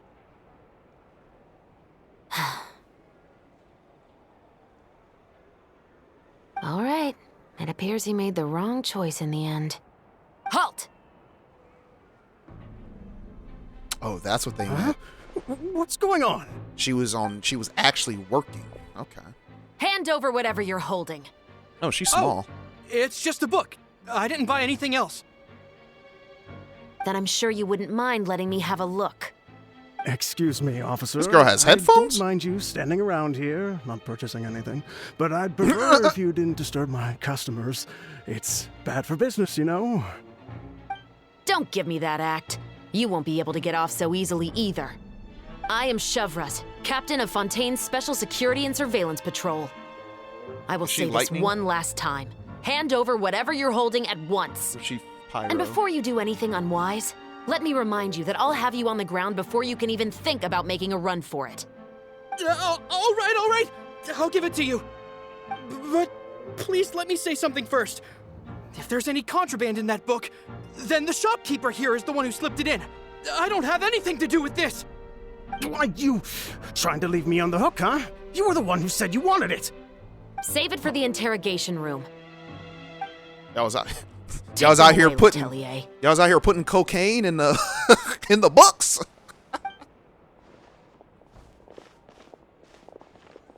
What's going on here? 1 second you're reading a book and the next you're escorting people away. And who are... Oh! Aren't you the traveler who's been all over the papers recently? Maybe. Chiori, I'm assuming what you wanted to ask me about has to do with them, right? Maybe I can let you in on what's happening then. She's so small. Now that Vache has been brought to justice, no new shipments of synth will be made and distributed to sellers. She's just small. The Fontaine guards have been busy collecting the remaining synths still circulating on the market. Thanks to a tip from our reliable source here, this should be the very last batch. Oh, so you were pretending to read a book in order to catch the bad guys. Oh, Paimon almost forgot to introduce ourselves. Paimon is Paimon, and this is the Traveler and Xavier. Paimon is Paimon. Hey, I'm Shavras. You probably already heard me introduce myself, so I won't bother repeating it. Nope, go ahead, say it again. What's your name? Because I can't pronounce it. All right, why didn't you just arrest them immediately? Yeah, why didn't you make a move as soon as you had the chance? Were you worried that my intel wasn't accurate? No, I wanted to see if the shopkeeper would turn himself in first. All he had to do was come up to me and say that he didn't know where the synth had come from. If he did that, then I wouldn't have had to press charges on him. He had the whole day to turn the synth over to Shavras. But instead, the moment I came up and blocked Shavras' line of sight, he took the opportunity to sell it off. Yep, he made the wrong choice, even though the right choice was right there in front of him. But you knew they wouldn't make the right choice. Yeah, I knew. I was just hoping I'd be wrong for once. Enough about that, though. What did you want to ask me about? Interesting. So I've noticed that more characters, like at least more of the female characters, are getting like the indents in their skin from their clothes. Like what's her face? Eula. She was the first one to have it. Like with her boots and her thighs, like you can see like the boots like digging in. What do you need me to do? To her leg. Be the action it seems like she has the choreographer same for thing the going on actors? with her boots as well. Yes, that's right. And I want to make sure Navia we get as all well. the details right. I want the actor's posture and understanding of firearms Navia to be with her as boots as realistic well. as possible. I don't know of However, any I'm other afraid this character work though. will I'm gonna have to require look a at bit him. of your time, since you'll have to be present whenever we're filming. Also, as for the pay... No need to say any more. I'll join. Huh? Okay. Just like that. Just like that. Is the next scene gonna Really? You're willing to help us with our humble film project? Sure, it's no big deal. As I said, we've wrapped up our investigation here, so I don't have any other tasks on my plate for the moment. Besides, I personally really like this novel. I even have the collector's edition at home. Stories where justice prevails over evil never get old for me. Then we've got a deal? Yes, I'll see you on set tomorrow. All right, see you tomorrow. Oh my! I can hardly believe it! I should tell Lady Farina immediately. Oh, and I must tell the prop manager and lighting technician to get everything ready. We start filming tomorrow! Calm down, Xavier. The film is going to take more than just a day to finish. Still, The I man should is also excited. head back now and start preparing the actors' costumes and makeup. Alright, guess that's it for today then. Makeup. Traveler, Paimon, please stay for a moment. I have something to tell you. Okay. Am I under arrest? Then I'll take Xavier back. Poor thing. He's so excited that he can't even walk straight anymore. I don't want to spend our first day fishing our producer out of the fountain. All right. See you tomorrow. I think Xavier, whatever, would probably be able to hold himself together. He'd better.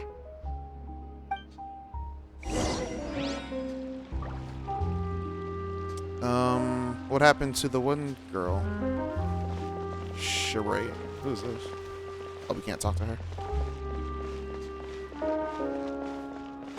Would not be surprised if her entire troop was ladies.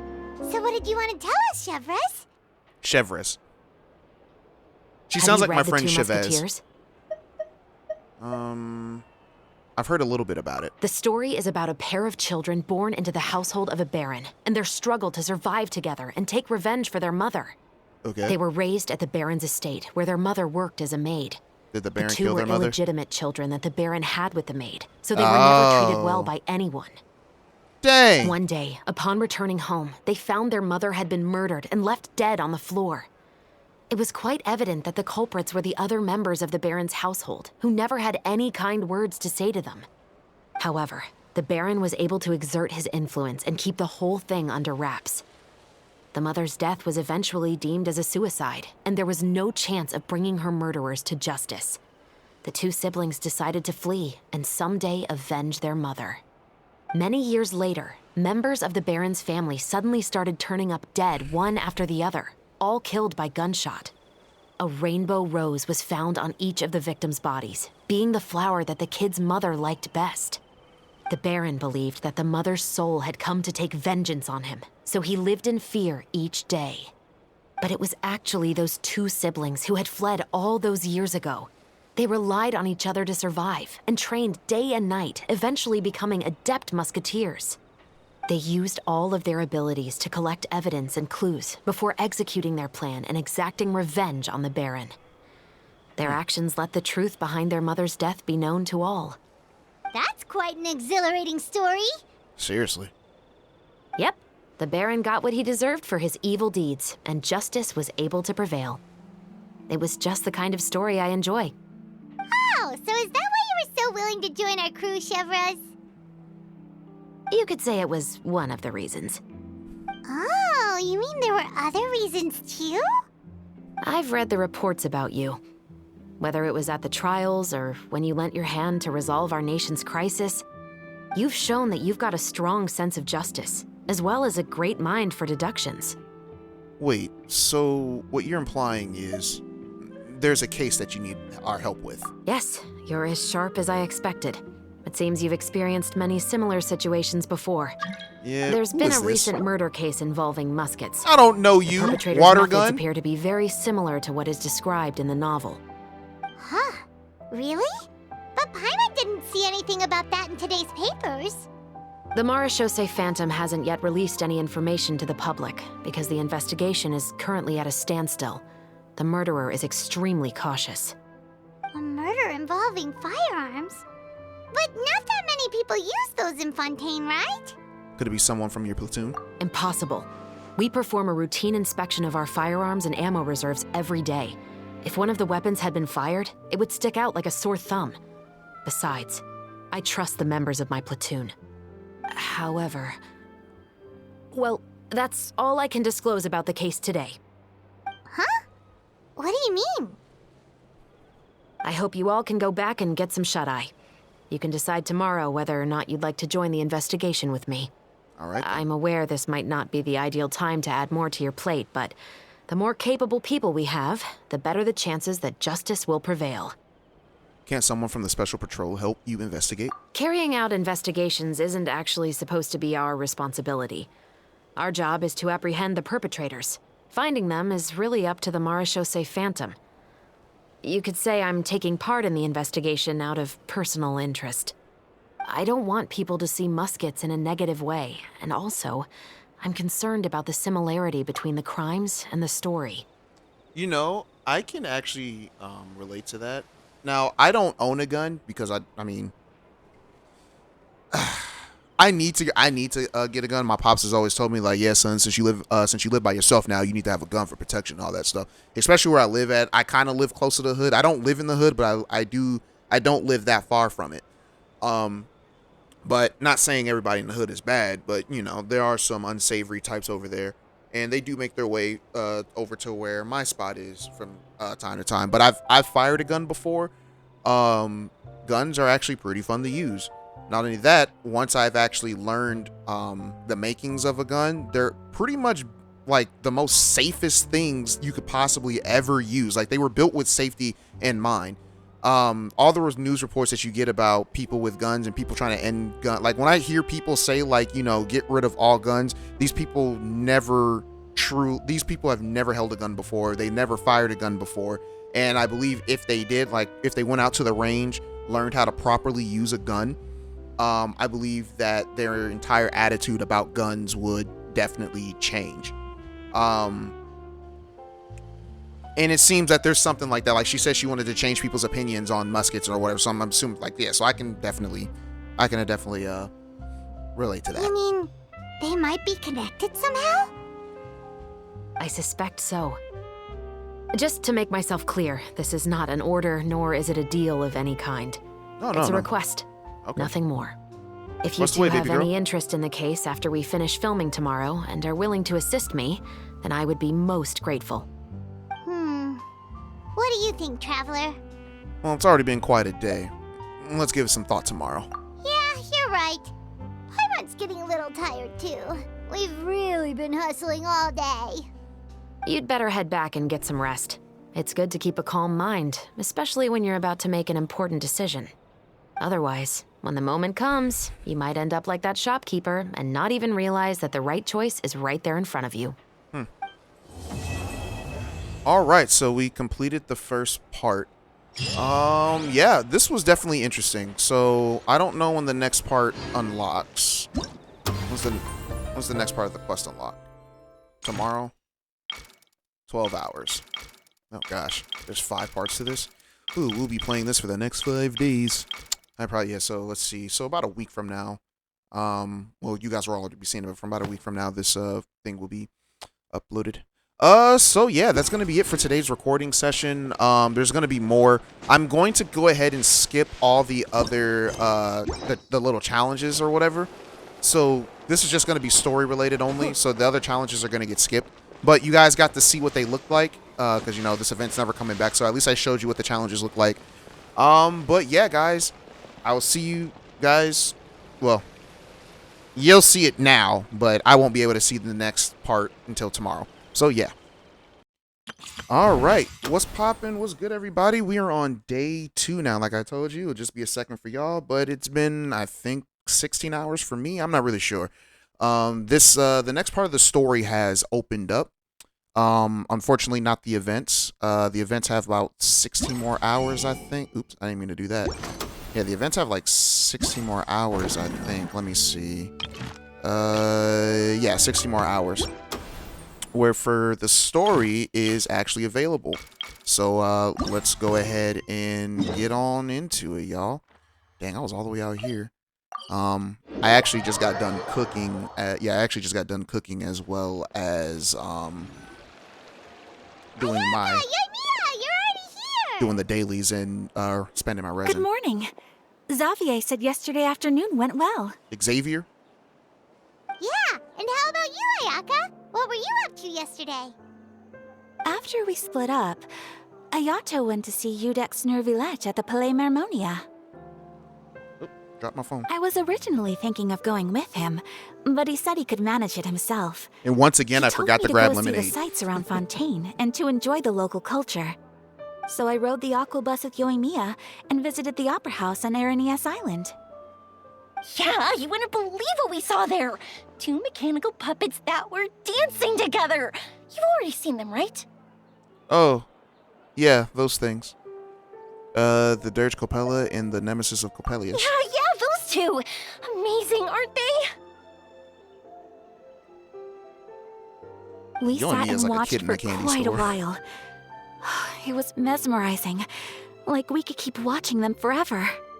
Oh, it was the same for us the first time we saw them, too. Afterwards, we went swimming at the beach. Well, diving, to be exact. It was the first time I ever breathed underwater. I held Ayaka's hand and we counted down together. 3, 2, 1, and then splash! We were beneath the waves. Interesting. She's never, like, been underwater in Inazuma, ever?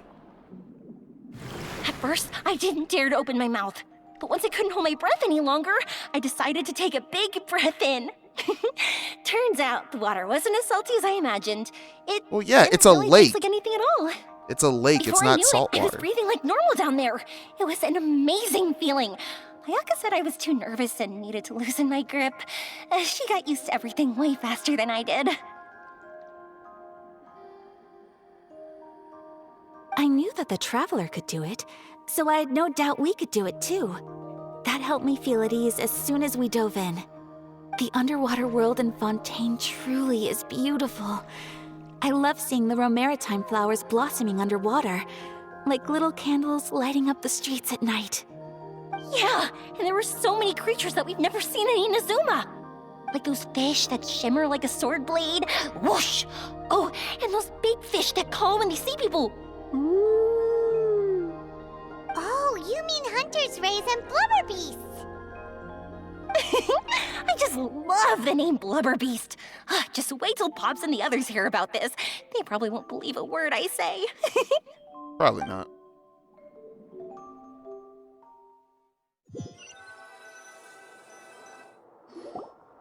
Yoimiya was down there for quite a while. It was dark before we finally rode the aqua bus back to the city. I figured she'd want to sleep in today. Yeah, even I was worried that I wouldn't be able to get up. I still felt like I was drifting in the waves when I went to sleep last night. But as soon as I woke up today, I remembered that we'd all be shooting a film together, and I was ready to go. Speaking of the film, where's everybody else? My brother and Xavier were speaking to the restaurant owner about using the place as a filming location. They should be here soon. As for the others, We're here. All right. Please excuse my tardiness. I just finished the Special Patrol's 6-mile morning jog. Huh? Wait, 6 miles?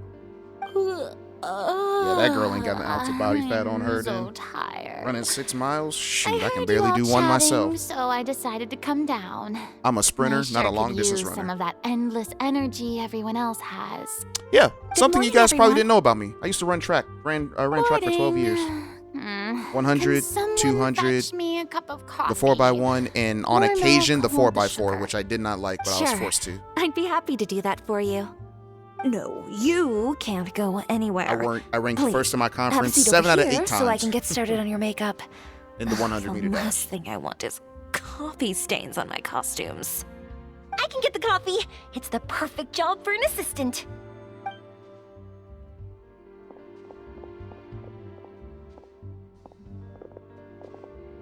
So much energy. Seriously, what's her secret? Oh, Yoimiya's always like that.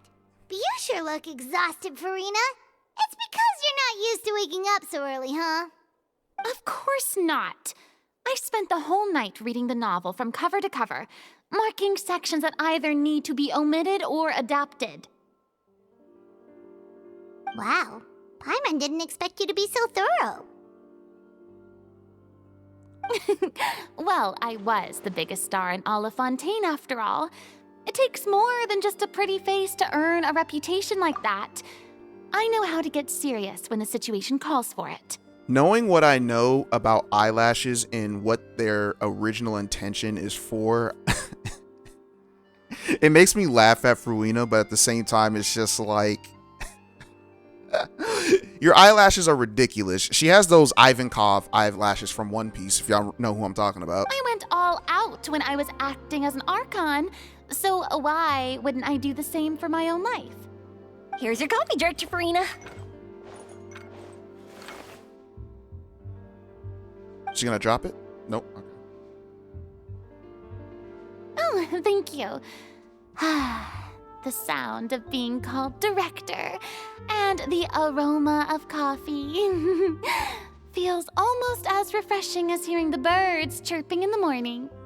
Ah, it seems everyone has managed to arrive on time. We've reached an agreement with the restaurant owner.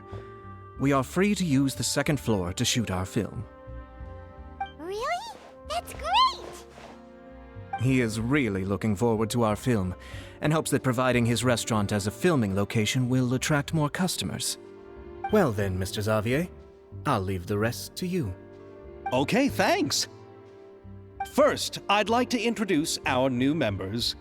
This is our prop manager, Veronique. She'll be in charge of all the film's props and items. And this is Bonneau, our lighting technician. He'll be in charge of lighting and illumination to set up each scene's atmosphere. Wow. Sure feels like we have some real professionals joining the crew now. First of all, please allow me to first express my sincerest gratitude to everyone in the crew. When my investor informed me yesterday that he wouldn't be able to provide the funds, I really thought that this was the nail in the coffin for this film. I had no idea that I'd find so many people willing to help me on such short notice. Thank you. Thank you all from the bottom of my heart. No need to be so cordial, Mr. Xavier. We're all honored to be a part of this. Your works made a profound impression on me when I saw them back in Inazuma. I am sure that someday, this film will be remembered as a prime example of cultural exchange between Fontaine and Inazuma. Yes, the story is the reason I agreed to join. I can't bear to even imagine what this film would look like without the very best director. Anyway, I would like to make a promise to everyone that as the producer of this film, I'll do whatever I can to ensure that everything goes as smoothly as possible. This is not just my film. It also embodies the thoughts and feelings of every person here, as well as the endless effort we are about to pour into it. So, without further ado, the Two Musketeers will officially begin filming now! All right, let's go. You may take it from here, Director Farina. All right, listen up, everyone. All right. The first scene takes place when the two young musketeers are living at the Baron's home, still unaware of all that is about to happen to them. We'll need props and lighting to set the scene. Our lead actors can go get their makeup done, and extras, please take this time to go over your positions. Whoa. Seems Farina's really kicking things into gear as the director. Is everyone clear? I don't want anyone traipsing around the set like umbrella finches. All right, cameras I will thought she start said the B rolling word as for a soon second. as the set is ready. Let's make a film that'll make some serious waves in Fontaine. Not the kind of waves that drown people. I mean, the good kind of waves. Seems like she's still a bit traumatized by that. Anyway, let's go see if there's anything we can do to help. Yeah, let's. All right, Act 2. Let's get it. Let's get it. Let's see. Let's talk to Fruina first since she doesn't have the, what's it called? I don't need any help here. Why don't you try asking someone else? Alrighty then. Yomi is the first one. How about here? A little more to the left. You got it. Hey, Yoimiya, do you need a hand? No, I'm fine. You know, doing the lighting is kind of like designing a fireworks show. It's interesting to imagine what kind of atmosphere the lights will create. I heard that the Traveler will be operating the camera and Paimon will be the clapper loader, right? Those roles are just I don't like that perfect for the word, two of you. clapper loader. Really? Is that because it'll be easy for Paimon to hold the clapperboard while flying? Well, sure, there's that, but that's not exactly what I meant. I just think that after all your journeys together, you two must have developed a super close bond and just naturally know how to work with each other. If I'm not mistaken, the director will want the cameras rolling as soon as the clapperboard goes clack. Alright, well, actually, we start rolling before that. The clapperboard gets, yeah. Oh, I see. It's amazing to see the magic behind filmmaking. Yoimiya, we need lights over there, too. Oh, on it! I've got to get back to work. Chat with you later. Oh, it's exciting to see so many people working together to bring the film to life. Yomi is adorable. Seems like Yoimiya's It's a shame really I've never getting gotten her. into it.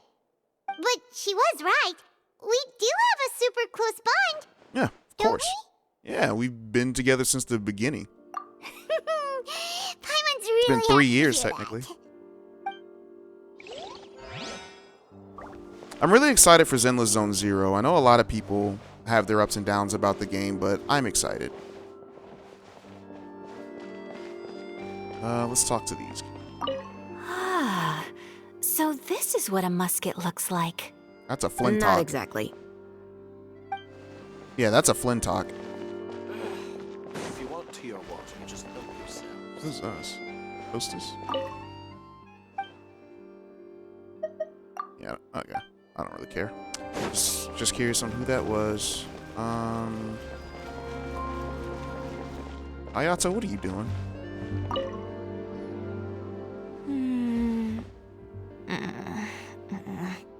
Ayaka has mentioned you to me before.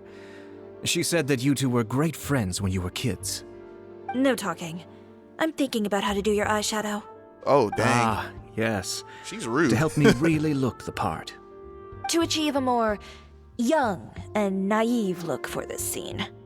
Are you saying the wrinkles around my eyes are too deep? How old is You just have too much of a calculating look in your eyes. You sure don't mince your words. It seems you really haven't changed much. Quiet. Why is she so mean? Golly. So, this is a real musket? No, it's just a prop weapon. Not bad. Have you seen a real musket before? Only in books and newspapers. I made this one based on the relative shape and proportions I saw in reference images. When we're filming, some special gunpowder will be applied around the muzzle, which will help create the flash and smoke effects of a real gun being fired. Which means it'll be up to the actors to portray the recoil. That's right. The sound effects for gunshots will also be added in post-production. Thank you, Veronique. I think I know where to start now. Put it in post. However, the musket's gears and firing pin could still use some work. Adding some wear on the metallic components will make them appear more realistic. Also, be sure to rub the muskets with some oil each time before we start shooting. That'll give the impression that the firearms have been well maintained. Good point. You seem to know a lot, Miss Chevres. I assume you use these types of firearms on a regular basis? Yes, I perform routine maintenance on my weapons every day. Just like we as people need to eat and sleep, muskets need to be cleaned and maintained. I also perform similar care for my sword every day, and familiarize myself with its shape and weight, to the point where it feels like a natural extension of my body. Yes, this way, our weapons will never betray us in the heat of battle. Yes, well said. It seems we have the same philosophy on this topic. Oh, sounds like they found a common interest to talk about. Well, that's always good. Though these props differ from the muskets I use, I can still give you some pointers. Good. I look forward to your instruction. First and foremost, never point the weapon at anyone, regardless of whether it's a real or prop weapon or whether you're holding it or it's on the table. This holds for any time when you're not actively engaging an enemy. Okay, understood. When aiming the musket, extend your arm so that it's level with your shoulder and use your eye to look down the weapon's sights. Like this? Why is she holding it sideways? Now, try saying your lines. Wait, she from the hood? This is the end of the road for you. Good. Now turn your body a little. She using this That way, sideways. you'll Wait give a your minute. enemy less of a target to work with. And relax your shoulders. I need to see Here, artwork allow now. me to demonstrate. I need to see This an is the artwork end now of the road of for you. Ayaka Huh. in urban clothes. Excuse me, Miss Chiori. Like a gangster. Director Farina, there's something I wish to discuss with you. Oh? What is it? Like this? Yes, much better. What do you think? I do see your point. But are you sure you wish to do this? I believe it would be most fitting. Well, if you insist. All right, I understand.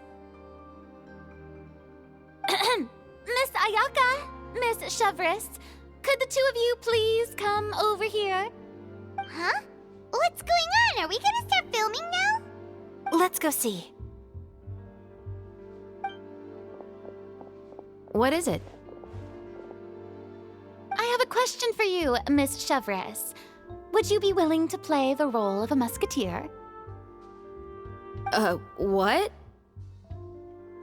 To clarify, I would like to turn over my role to Miss Chevris. But brother... Don't worry, Ayaka. I actually view this as a good thing. I was becoming troubled trying to set aside some time to speak to the staff at the Palais Mermonia. I would like to have some conversations about the cultural exchange between our two countries, and I've heard that the bureaucratic process here can get rather complicated. Now, I will be able to focus on my work. Besides, you also know that I'm not really one for public performances. Are you really sure? From a director's point of view, I also felt like the relationship between the two musketeers in the original story could be improved. The older brother in the story plays the lead role with his overbearing character, but this causes his character to overshadow that of his sister, and the theme of the two supporting and relying on each other isn't conveyed very well. But if we were to change the siblings to two sisters of a similar age, then that aspect of the story might come through more clearly. Also, I've seen you instructing Ayaka. That cold and dignified personality is exactly what we need for the older musketeer. Of course, even with all these insights, the decision should still be made by Miss Chevris. Chevros mentioned that she really likes the story, right? Paimon bets that she'll take the role. But she'll still have to prioritize her work. All right, I'll take the role. All right then. Never mind. Good. It's decided then. I'll get started on making edits to the script. We'll also need to make some immediate adjustments to the lighting, props, and costumes. I have a feeling that our adaptation will be even better than the original story. You're doing a great favor for me, Miss Chevris. You have my gratitude. Don't mention it. I like this character, so if anything, I should be the one thanking you. Well, since my brother is the one who brought up the idea, I suppose there's no need to worry. Let's go, Miss Chevris. I look forward to working with you. Please, just call me Chevris.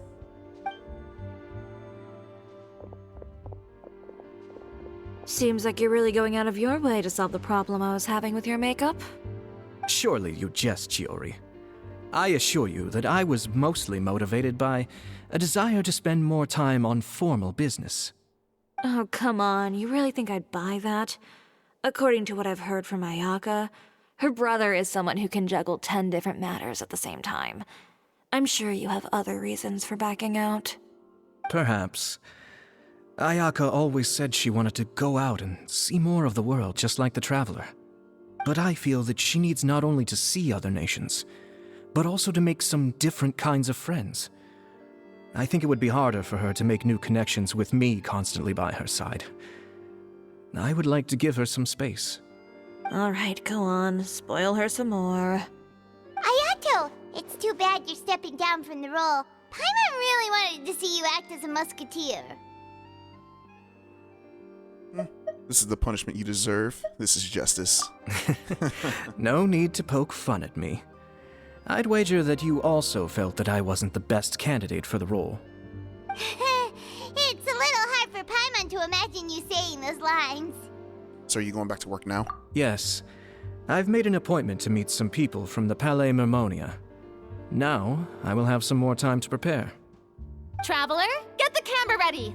Paimon, get the clapperboard. Actors, to your positions. We're about to start shooting the first scene. Go on now. And please take good care of Ayaka. Yep, don't worry. Yeah, you can count on us. Thank you. I look forward to seeing the film when it's finished. I don't. Alright, let's make this film. Now that we're all here, I bet let me help set the Chiori scene for is everyone. a Geo character. She could either be Geo or Pyro, given by her outfit. Usually the outfits can The you can first tell scene takes what they place are. when our two main characters are still living at the Baron's estate. They've been ostracized and verbally abused by others in the household, but they still have no idea why. We want to capture how naive and innocent they are, despite their pain. Chevres will be playing the role of the older sister, Tulip, and Ayaka will be the younger sister, Iris. Be sure to get close-ups of the main characters at the right moment. Tulip? Silence on the set! Just Tulip, just with the E? Lights, camera, action! Let's go! Tulip, Mother's been out for quite a while now. Perhaps she went to pick some flowers on the way home. You know how she loves flowers. Iris, Tulip! I'm home! Oh, zoom in close with the mother shot. Mother! You were out for so long, we were beginning to worry about you. I'm sorry, but I'm back now. Ew, this is safe horrible and headroom. sound. Here, I brought your favorite treat. Apple turnovers. Mother, what are those bruises on your hand? Alright, zoom in close up on the mother. Huh? What bruises? Oh, I must have bumped into something while I was working yesterday. But I didn't notice them this morning. Then perhaps they're from when I accidentally tripped when I was out just now. By the way, did you have fun playing at home? What's the matter, Iris? Alright, let's focus on Iris. Well, we've realized that no one really wants to play with us. They even took Iris's doll and spat at us. And they even called us names. They said we were...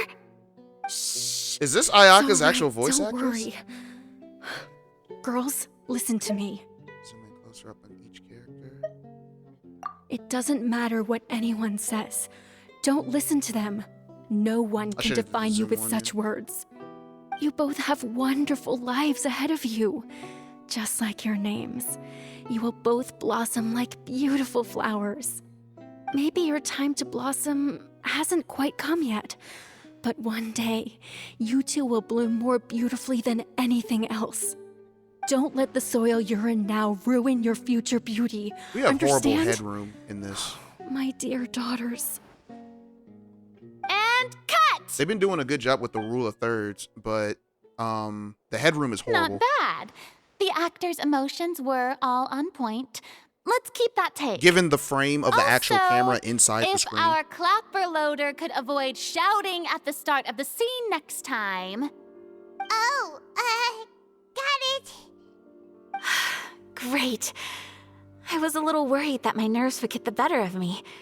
What about you, Chevres? I felt fine. The lines weren't too difficult at all. Seems like Farina must have adapted the role nicely. You two were great. I couldn't tell it was your first time acting in a film. You should have more confidence. Thank you for your encouragement. Positions, everyone! We'll move on to the next scene after we try a few more camera angles.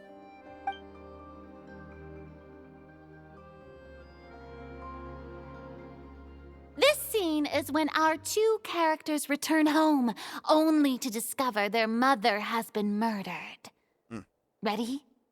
Lights! Camera! Action! Mother, we're back! Mother?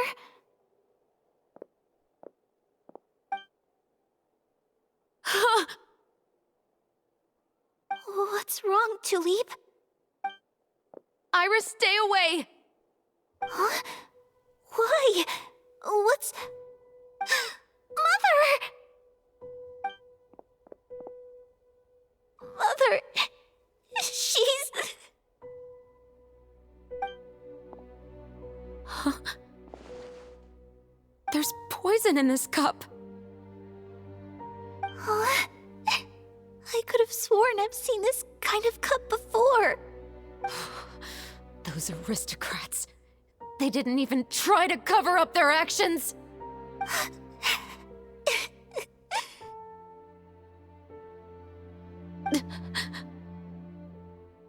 Iris, we need to leave this place.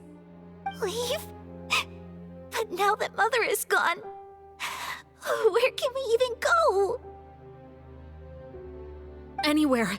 All I know is that we can't stay in this house. But are we just going to let them get away with this? We'll have our revenge, I promise you. Just not right now.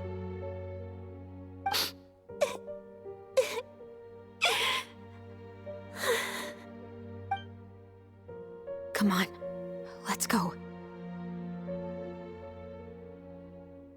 No, wait. We can't just leave Mother here like this. At least let me leave this rose with her. That's why we went out in the first place. To buy her this flower. All right. Goodbye, Mother. We'll avenge you. Someday. And cut! Yeah, I didn't have to. Beautiful! Great performance! Oh my, you're so amazing, Ayaka! And were those real tears I saw? How did you do it? I was surprised too. Thank you for the kind compliments. Actually, as soon as Director Farina said action, I told myself not to think about anything. I just felt the weight of the moment and became the character. It's quite similar to practicing the art of the sword. You clear your mind and focus only on what's happening in front of you. Ayaka's performance was amazing. Have I discovered an acting prodigy? Pipe down, everyone! We need to move on to the next scene! Why is she yelling? Like, stop yelling.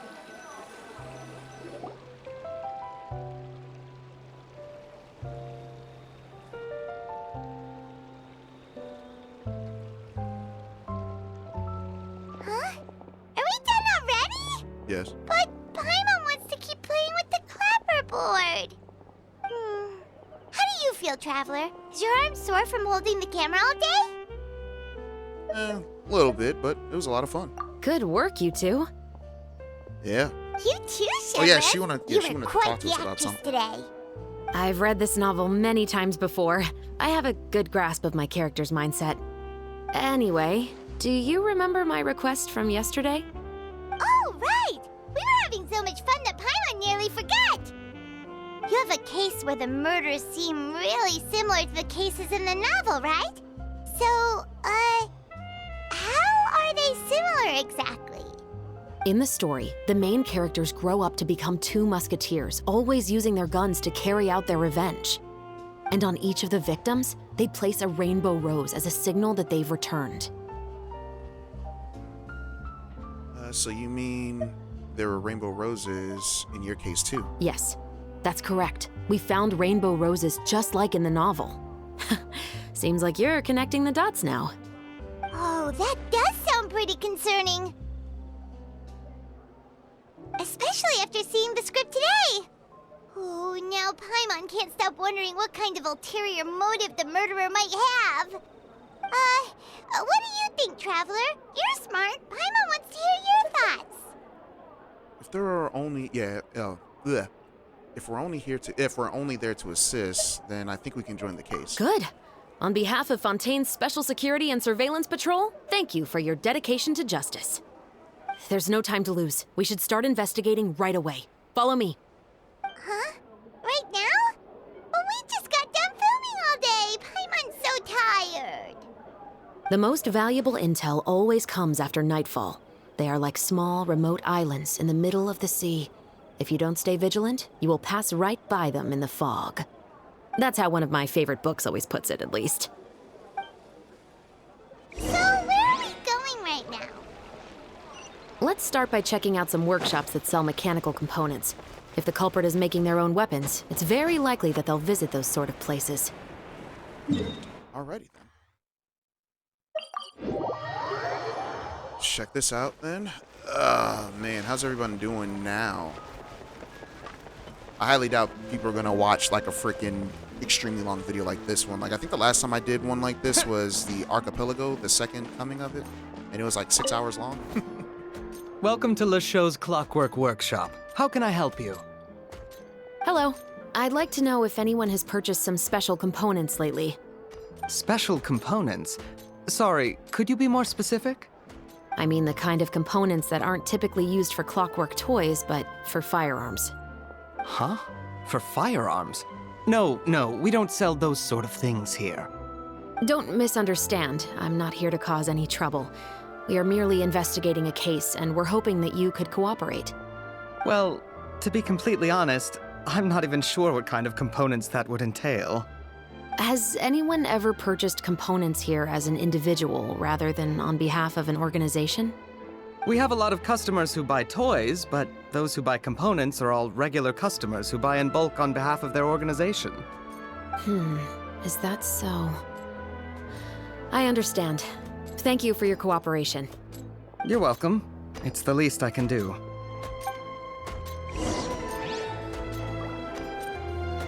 Alrighty. So where are we going to next? Over here? I jumped in the water. Whew. I am going to be hanging out with some friends tomorrow. We're going to a ramen place. Authentic ramen. Not that cup plate. Yeah, not those not the ramen that be in a cup and all that. Oh, hey Chevris. Run out of oil for your musket again? Hello, Estelle. I want to know if anyone has come to your shop recently to order some firearm components. Oh, is this another case? Let me think. I don't think so. Some people have requested that I make some prop guns for the Fontanalia Film Festival, but I refused all of those requests. Oh? Why's that? Because there's no profit! I only make things here that can do some real heavy lifting. I don't have the energy to make some new molds just for the festival. Then has anybody come specifically looking for mechanical components? Well, I usually sell off my scrap to the Fleuve Cendre. I don't typically give them to one specific person. I understand. Thanks for your cooperation. Don't mention it. Always happy to have the Musketeers' patronage. Seems like we haven't found any leads to go off yet. Yeah, unfortunately. All right, let's head to Fleuve Cendre next. Huh? Are you sure? People might not be so thrilled to see the captain of the Special Patrol there. You think so, huh? Then I guess you don't know. Huh? Know what? That I grew up in Fleuve Cendre. I don't know where that's at, actually. That over here? Okay. Oh, down here. Okay. That's the name of this place? Shows you how much I've been paying attention to this story.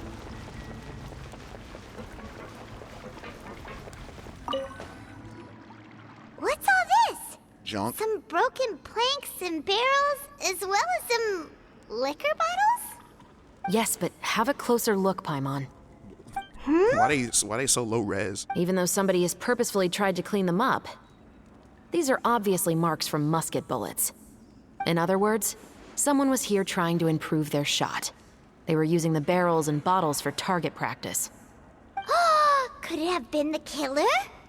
Your guess is as good as mine. Although many people at Fleuve Cendres own guns, few hide the fact from others. And even fewer would go to such lengths to hide markings from practice shots. Anyway, let's go. There might be more to this. Alright, where are we going now? Here. I guess I could just teleport it back over here, like, not to waste time, but it's all good. Let's go upward, that way we don't gotta climb back down, we can just jump. Trying to think of something to say, but I ain't got nothing to say right now. I've been playing Starfield. That's been fun. I'd like to I ask some mentioned that questions. Previously in this video. I don't know anything. Oh, I thought she had a Don't lazy worry, eye. I'm not here to arrest anybody. You say that now. It's the truth. Here, take this as my guarantee. Wait, did Paimon just see what she thinks she saw? Is No, the captain of the special patrol bribing a citizen? Keep your lips sealed. No one will ever know. Besides, it's called buying info. Seems you're different from the other guards. What do you want to know? Have you heard anything related to muskets in Fleuve Cendres lately? Anything at all? Muskets, huh? All I know is that about 2 weeks ago, we started hearing some loud noises at night. So loud that it's been waking me up. Were they gunshots? Possibly. It's hard to tell around here. Someone's house collapsing, a pipe exploding somewhere, it's all the same. But the noises I'm talking about definitely happened after I fell asleep. Do you know where the noises were coming from? I don't remember clearly. Is it that you don't remember, or that you need to think about it some more? You tell me. Dang, she want more Then money. please, think about it some more. She's giving her even more Mora! I didn't see anything. Maybe she's just giving out... Yeah, maybe she's just giving out some pale fruit. The noises came from the end of the Southern Waterway. I came out and had a look for myself when I wasn't sleeping well, but I didn't dare get too close. That's all I know. All right, I'll take your word for it. Thanks for the pâte de fruits. Huh? No need to be surprised. I grew up here, remember? I know how to get people around here to talk. What talk? Seems you catch on pretty quick. Now then, let's keep going. I have no idea what you're talking about, baby girl.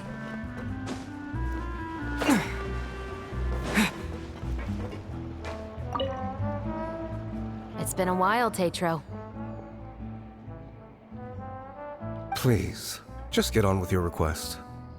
I want to know if you've heard anybody talking about muskets lately. Information isn't free, you know. I've heard that bandits have been extremely active in the countryside recently, and they've been affecting the delivery of goods to Poisson.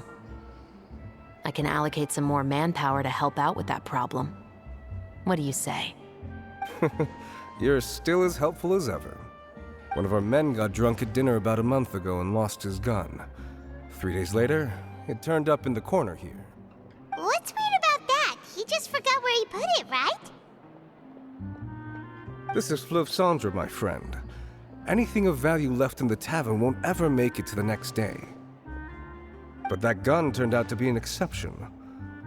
It didn't get any new wear and tear on it, and didn't even appear to have been fired. We were quite mystified as to what could have happened. I suspect it came back because the weapon was already known to the guards. You mean, a criminal was afraid the Marechaussee Phantom would use the shot marks to track them down? Maybe. But if that's the case, the culprit really took great care to avoid getting caught. I didn't say anything about a criminal. In Fleuve Sandra, knowing who was killed is as easy as knowing what clothes you're wearing today. It's the guy living in the east side, isn't it? I've never liked him. Every time he's here, he just orders a drink and sits there with a nasty look in his eyes. So, who was the one who lost the gun in the first place? Don't bother. Even if you ask, he wouldn't admit to owning a gun to some strangers. Not to mention the captain of the Special Security and Surveillance Patrol. He's right. I know you grew up here, Shavras. Even though you're on good terms with the Spina, you've still been gone too long. Not many people know you here now, and a lot of people don't like the Special Patrol. I know. So take my advice and don't show your face too much around here. It's for your own safety. I'll come and go as I please, and I'm afraid I'll be appearing more often due to my work. All right. Don't say I didn't warn you.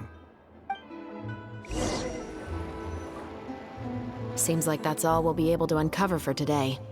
Paimon feels like we managed to learn a lot more here than up on the surface. Yes. Assuming that everything we found is indeed connected to our suspect, then their timeline was probably something like this. A month ago, our suspect found a gun and took it home to disassemble it. Once he'd figured out its mechanics, he brought it back. In the following weeks, he used some parts to create his own makeshift musket and took it to the Fleuve Sandra for target practice. Then, a few days ago, he found his target and carried out the murder. Once the deed was done, he left a rainbow rose on the body, just like the scene in the novel. That all makes sense to Paimon, but we're still no closer to figuring out the killer's identity. Alright. About the guy who died. The deceased was a resident of Fleuve Sandra. It's said that he was a poor, solitary man. Alright. But... Alright, yeah, but if we're following the novel, shouldn't the guy have been a nobleman? Yeah, that's also something I'm trying to figure out. If we are indeed following the novel, and there's a story behind the murder, then this murder should be an act of vengeance. But according to our investigation, the deceased didn't have any enemies. He was no saint, but no one's heard of a rival who hated him enough to shoot him dead, much less care to leave a rose on his body. What message is the killer trying to convey, and to whom exactly?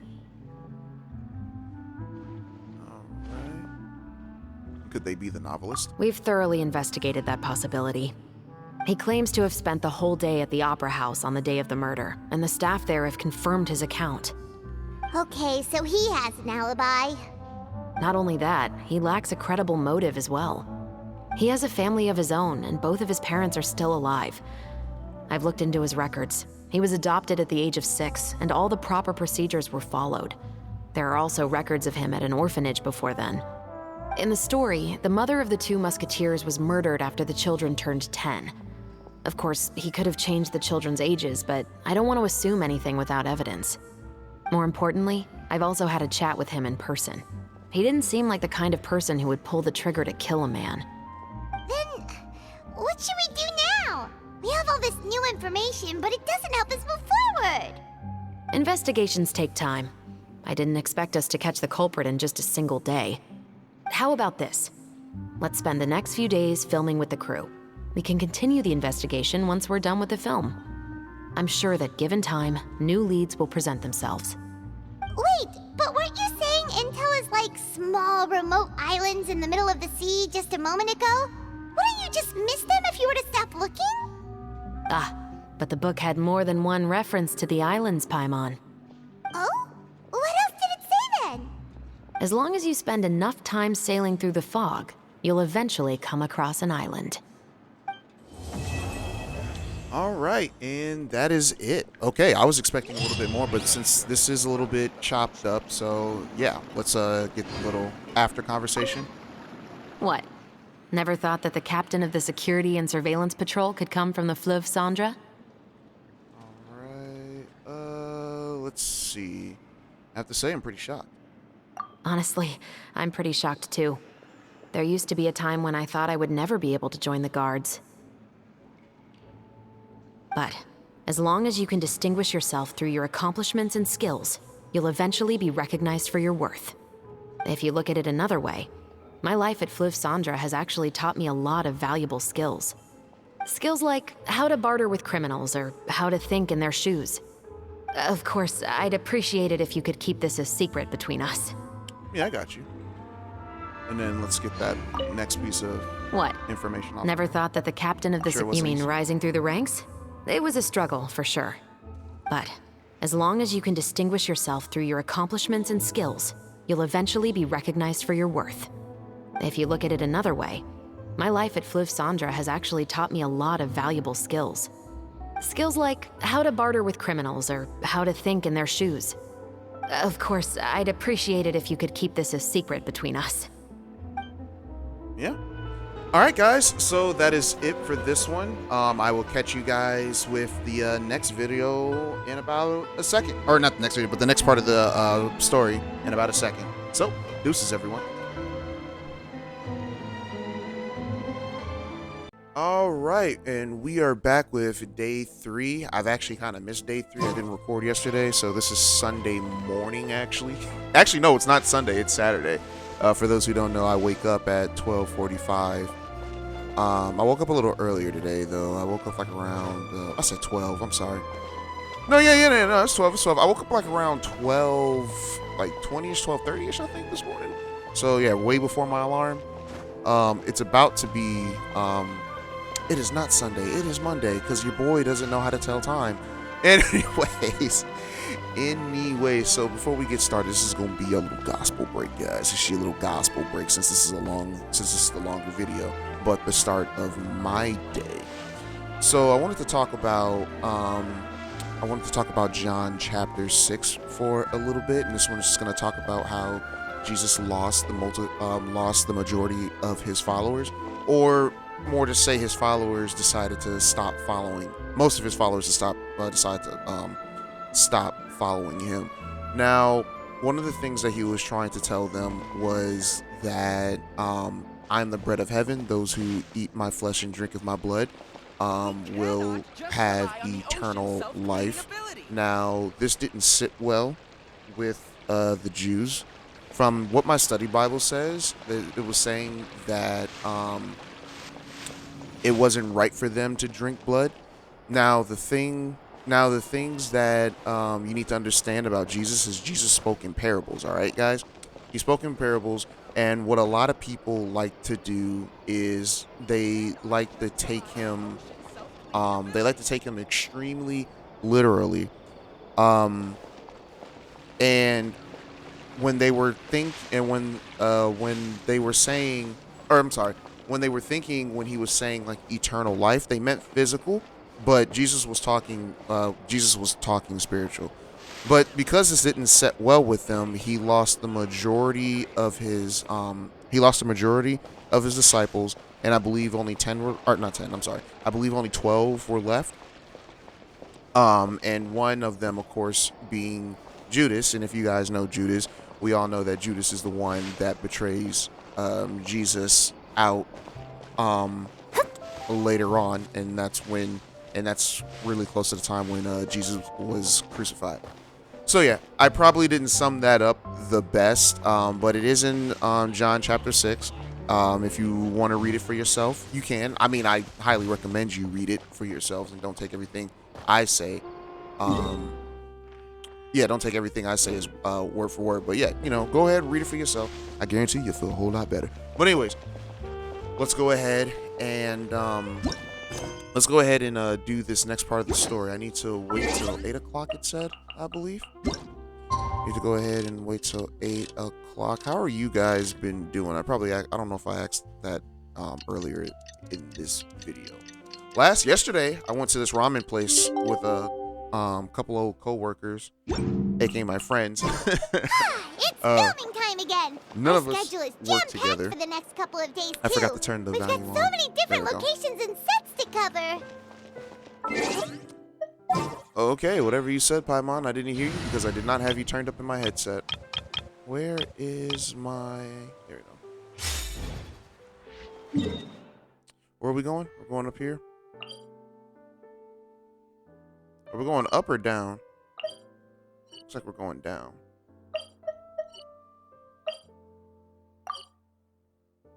I actually don't know where I'm going. I did do the events yesterday. Those were all right. I've come to realize that the developers don't know anything about shots. doing the second movie reel one.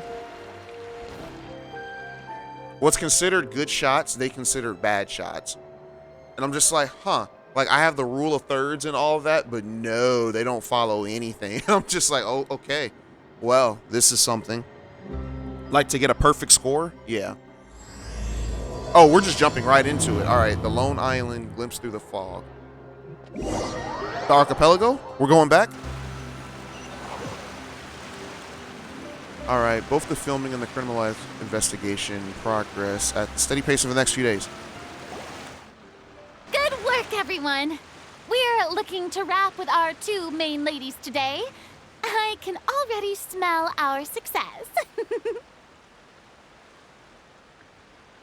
Oh, I forgot What do you mean, looking to wrap? Oh, it means, it means completing the filming of all of our scenes. It means that finalizing everything that we've recorded. Oh, aren't you the expert now? Hey, don't get upset with me because you didn't know. This upcoming scene is the 2 musketeers' final confrontation with the Baron. There will be quite a bit of action, but no choreography beyond what we've already rehearsed. Anyway, get ready. Lights, camera, action! They are small. The view is beautiful tonight. It reminds me of that fateful night 10 years ago. And now that I've said it, I can even make out the faint fragrance of herbal tea in the air. The headroom is so No, bad. villain. It's time that you pay for the death of our mother. My dear Iris, have you forgotten your manners? How can you speak like this to your own father? I'd sooner swallow all of my teeth than call you father. What did I expect?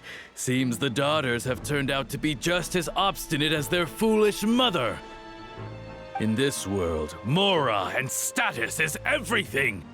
She thought she could blackmail me using her children and force me to grant her recognition and concessions?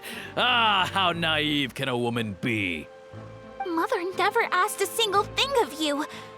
All she wished was for us to live a peaceful life, just like the others. It was you who personally brewed the poison of prejudice and sent Mother to her death. Compared to that deadly poison, the 2 bullets that will soon pierce through your heart will be like sweet mercy.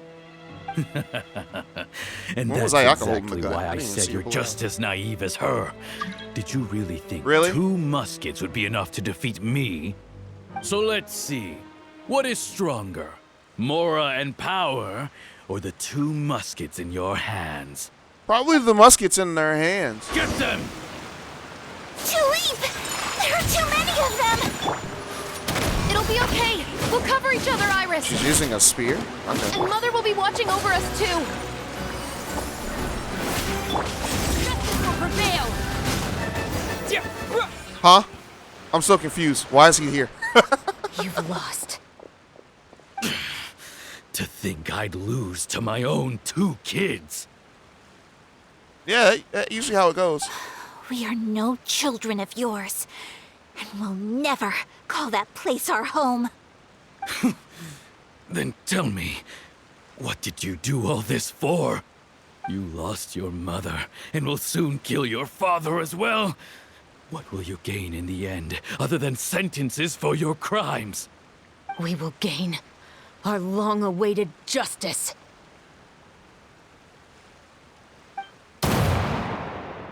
Oh, they went with it. Okay. Wait a minute, who are these guys? It's over. Finally, it's over.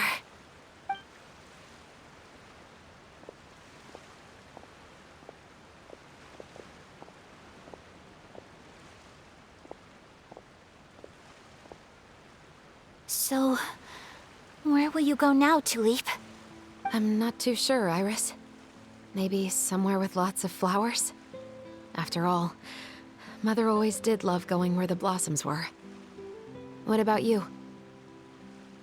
I want to go visit Mother's grave. Yeah, that's not a bad idea. Huh? Tulip, look! What is it? It's Mother's favorite. The rainbow rose. Look, it's blooming again.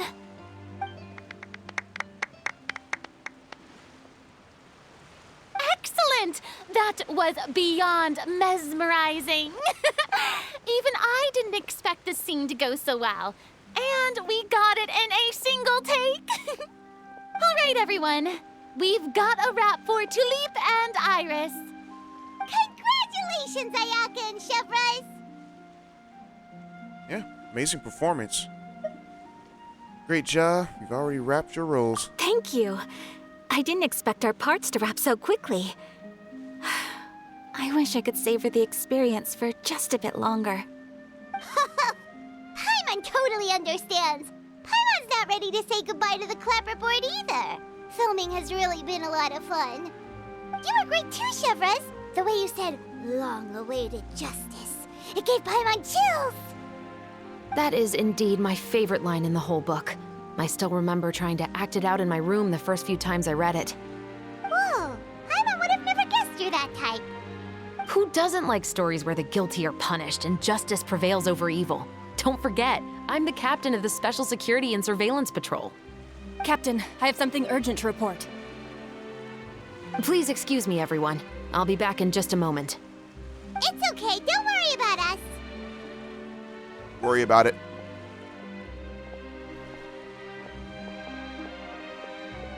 She's so small. Oh? Was she whisked away by work already? I was just about to tell her how great she did.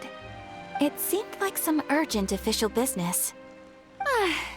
Then perhaps we should thank the stars that we were able to wrap both of your parts so quickly today. Switching around the filming schedule would have been a real pain. Anyway, I actually came over to let everyone know that we're all done for today. You can go home and get some rest. And one last thing, Miss Ayaka. Your acting skills today were immaculate as always. Are you sure you won't consider taking up full-time acting? See, I just happen to know this great troupe that's still looking for a lead actress. Thank you for your kind words, Director Farina. Unfortunately, there are still many matters that I have to take care of back home at the Yashiro Commission. I cannot remain in Fontaine to pursue an acting career. I mean, she always has something to fall back I on. will make sure to treasure this incredible opportunity in my heart. Oh, that's a shame. But I understand. Just let me know if you ever change your mind. So, speaking with all this acting, that reminded me of something. I believe it's also about time for me to take my leave. But hopefully I'll see you on set over the next few days. Even though my part's wrapped, I'd still like to swing by and help out the crew. Alright, so I saw this interesting video with Taraji. For those who don't know Taraji, she plays Cookie in Empire. That's her best known role, at least of now. I know she was in a movie called Baby Boy. That was the first time I saw her. Yeah, that was the first time I saw her in anything. But she was recently. There's a video that came out with her talking about how acting is very spiritual. And shout out for Nick Jones too, that YouTuber. He was the one that brought that to light to me. Not to me personally, but I saw his video talking about it, and he was and it was basically Taraji talking about how when they're on set, they have to let these characters, like, you know, enter their body and take them over so that they can portray the role or that character, right? And the way she made it seem, which this is 100% believe this, she made it like the way she was describing it, this pretty much sounds like a demon entering their body, right? Like even Beyonce says the same thing with her what's that personality that takes over her when she goes on set? Tasha or something. I can't remember the name. That's a demon, y'all. So it just goes to show you how some of these how some of these movies are just straight out demonic. There have been a few. I know that there was. I don't remember the name of this movie, but I know that. But it had to deal with witches, and they talked about how they brought real live witches on set to put spells on the set and all that stuff. So I'm just like, wait a minute, y'all are. This is ridiculous. But yeah, I don't know. That just came to mind. That just came to mind just now. See you tomorrow, Traveler and Paimon. Yep, see you tomorrow! Well, what should we do next? Maybe we'll go investigate the case some more with Chevres today. Traveler, Paimon, please come with me. All right. Huh? Where are we going? You could say that our ship has finally chanced upon one of those small, remote islands of intel. Alrighty. It's a shame that the acting is over now, so now we're going to be focusing straight on the... Because I actually like those little scenes. I like those little scenes. They should have made that Two Musketeer thing like an actual story thing. Like, an actual, like, legit part of the story and not like a movie. Because that seemed interesting. Paimon's exhausted. Paimon definitely didn't expect having to float this far after a full day of filming. So, Chevres, why did you take us here? Yeah. Did you find any new clue? Affirmative. It wasn't anything conclusive, but it should show us a clear way forward. Have you ever heard of someone by the name of Emily? Oh, you mean that famous perfumer? I don't remember. She's a good friend of mine. She's lent me her aid several times in the past to resolve some difficult cases. After I discovered the rainbow rose at the scene of the murder, I sent it to her. After all, she's probably the foremost expert on flowers and scents in all of Fontaine. And then? There was nothing remarkable about the flower or the trace amounts of soil left on it. But according to Emily, the rainbow rose left by the killer was derived from a very rare cultivar. Huh. Paimon didn't know that there were different varieties of rainbow rose. Paimon just thought they grew everywhere in the wild. Flowers that are deliberately cultivated will always show some different features from those that bloom in the wild. We already knew that the rose left at the scene belonged to a special cultivar, but with Emily's expertise, we were able to pinpoint the place where it was first picked from. Nice. Oh, Paimon gets it now. So whoever first planted that rainbow rose was probably the killer. Precisely. And after we checked what we learned against some sales records from the past, we discovered that there's only one person in all of Fontaine who could grow and sell this specific cultivar. Really? And who is it? It's the novelist. But didn't you say he had an alibi?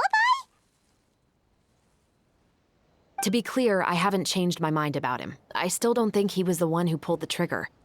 However, that doesn't mean the true culprit never visited him at his home or never purchased a rainbow rose from his garden.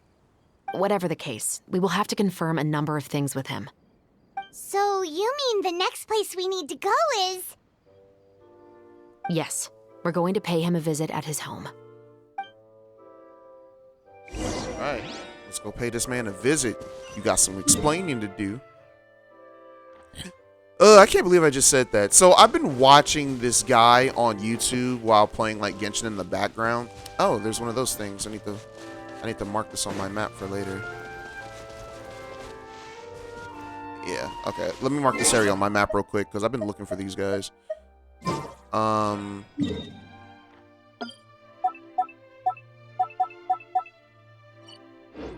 Alrighty. What was I about to say? What was I saying?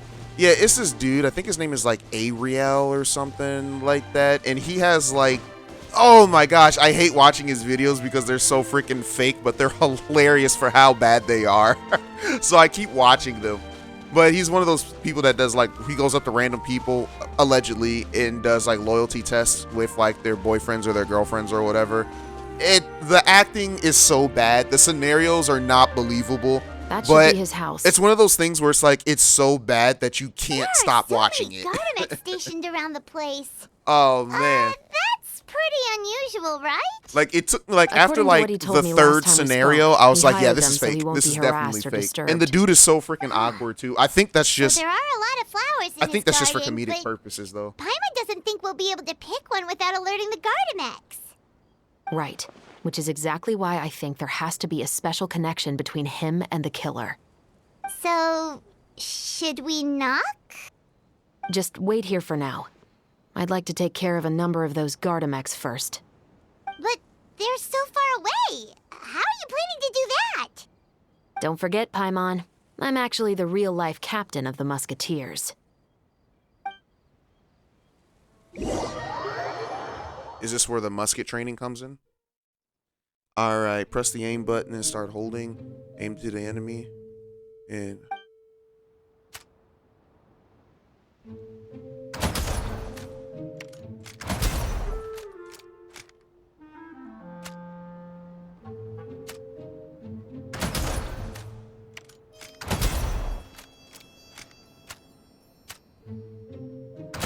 They can't hear this?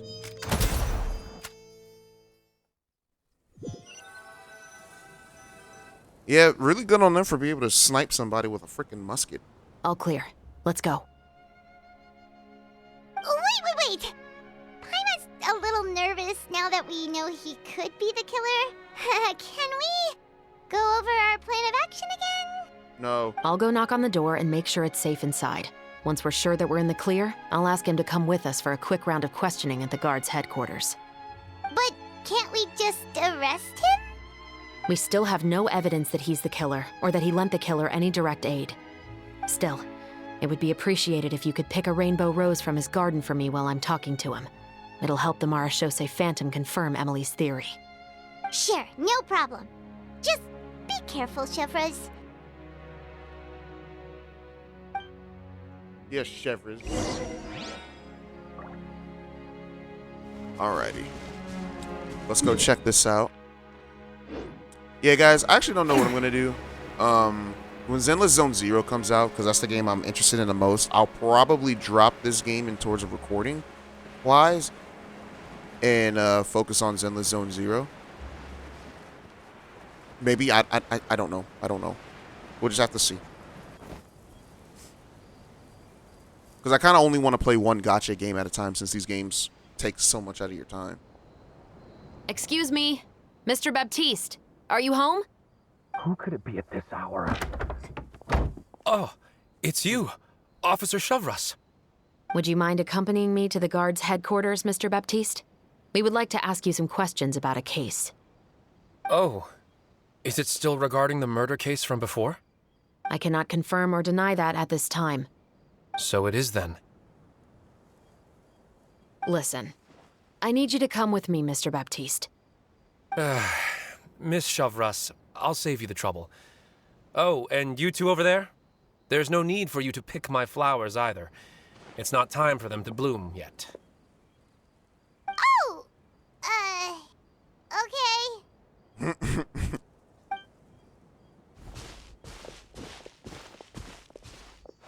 By saving me the trouble, you mean... I will confess. I was the killer. Huh? He just admitted he's guilty! Please relax, everyone. I'm not armed. The musket you're looking for has been buried in my backyard. Then it's my responsibility to inform you, Mr. Baptiste, that everything you say right now will be used as evidence for the inevitable trial. Yes, I am perfectly aware of that. I must say, I hate this feeling. Oh? Is it because I confessed? Or because you've been proven wrong? Both, I suppose. Alright, that's the guy from whatever you call that. Yeah, why'd you kill him? For the same reason as the one I wrote out in my novel, of course. I did it to exact revenge. I know you haven't figured out the link between the two of us. Had you done so, I'd have been taken away to the headquarters a long time ago. But that won't stop me from always remembering his grotesque face. After all, he was the one who killed my mother. Your mother is still healthy and well. You know, I was adopted as a child. I was referring to my birth mother. That was never recorded in the orphanage's records. Please forgive a 6-year-old child for concocting some lies to protect himself after watching his mother die right in front of him. So, your novel, it was like a record of your life? No, of course not. It was a work of fiction with many embellished parts. But I am indeed the illegitimate son of a wealthy and influential man who abused his power to murder my mother. That part was 100% real. But the man you killed didn't have a Mora to his name. He Got was the a Jade hired Palace in the assassin, background. an irredeemable beast who sank his fangs into a defenseless woman just for a few bags of Mora. But if that's really the truth, you wouldn't be telling us any of this now. You still haven't managed to take revenge against your father, the true mastermind behind it all. I never thought I'd hear that kind of thing from the captain of the Special Security and Surveillance Patrol. I'm simply skeptical about your motives. It's simple, really. I've grown tired of everything and don't want to shoulder this burden anymore. You may have considered me too soft to pull the trigger. Well, as it turns out, you are exactly right.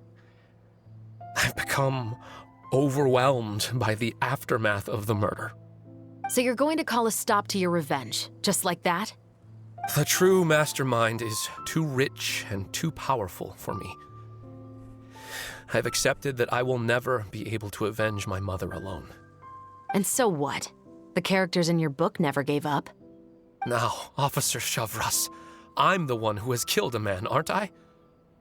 Are you trying to convince me to commit another crime? What's your father's name?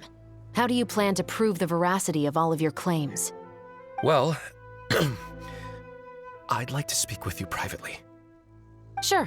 Why don't we speak privately at the guard's headquarters? No, it has to be here. I must ensure that we won't be overheard. Fine. Let's talk here. When I said won't be overheard, I meant by anyone. I would like to speak with you and you alone. We can go somewhere else now. Thanks. I appreciate it. Please stay safe, Shavras. We won't be far, though. Yeah, that is the Jade Palace. All right. Let's hear it. Will you really believe what I'm about to say? Probably not. Well, that depends on what you're going to tell me. Fair enough. Fair enough. Then listen closely.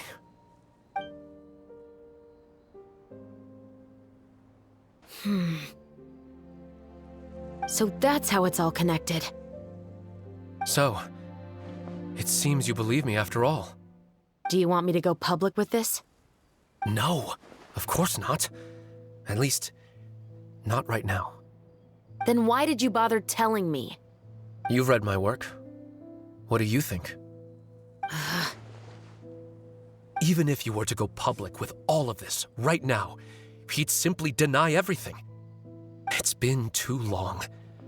Almost 20 years. Anything that could be used as evidence has long faded away. Even if there might have been a solitary island of truth once upon a time, it has long sunk beneath the waves by now. Justice will never find him. Not if you don't try. I know that as the captain of the Special Security and Surveillance Patrol, you will always stand on the side of justice. But do you really think a cushy life in prison really constitutes justice for him? I bet he could lead an extremely comfortable life in the fortress of Meripede. What are you trying to say? I've been observing you from a distance. Your portrayal of the musketeer was exquisite. Pull the trigger of justice against him. Let the villain get what he deserves. You want me to let you go so you may complete your revenge? No, Officer Shavras. I know that would be impossible. No. What I'd like is for you to perform the deed on my behalf. Oh, gosh. Meanwhile, not far away. Oh, Shiva sure is taking her time. What could they be talking about anyway? Oh, Paimon's worried. What if he decided to attack her? I have full confidence in her fighting skills. And if anything, he's the one I'd be worried about. Oh, you do have a point. Still, do you have any idea who the rich person might be? And why the novelist doesn't want us to hear what he's saying to Chevreuse? It's the dragon guy. Sorry to keep you waiting, you two. Hey, how did your talk go? Right? Did you figure out who the rich person he mentioned was? I've already sent someone to escort Baptiste back to the headquarters for questioning. Dang, he we had wasn't somebody lying on hand? about the musket. It was indeed buried in his backyard. But what about the name? Did he tell you the name of the rich guy? Dang, Yes, he did. But for now, I have to return to the Special Patrol. There are still a few loose ends I need to tie up. What's going on? It feels like she's keeping something from us. I'll probably be quite busy over the next few days, so apologies if you don't see me on set. All right, Paimon understands if you can't tell us everything you know. We'll just keep an eye on the Steambird then. Actually, there's still something else I need your help with.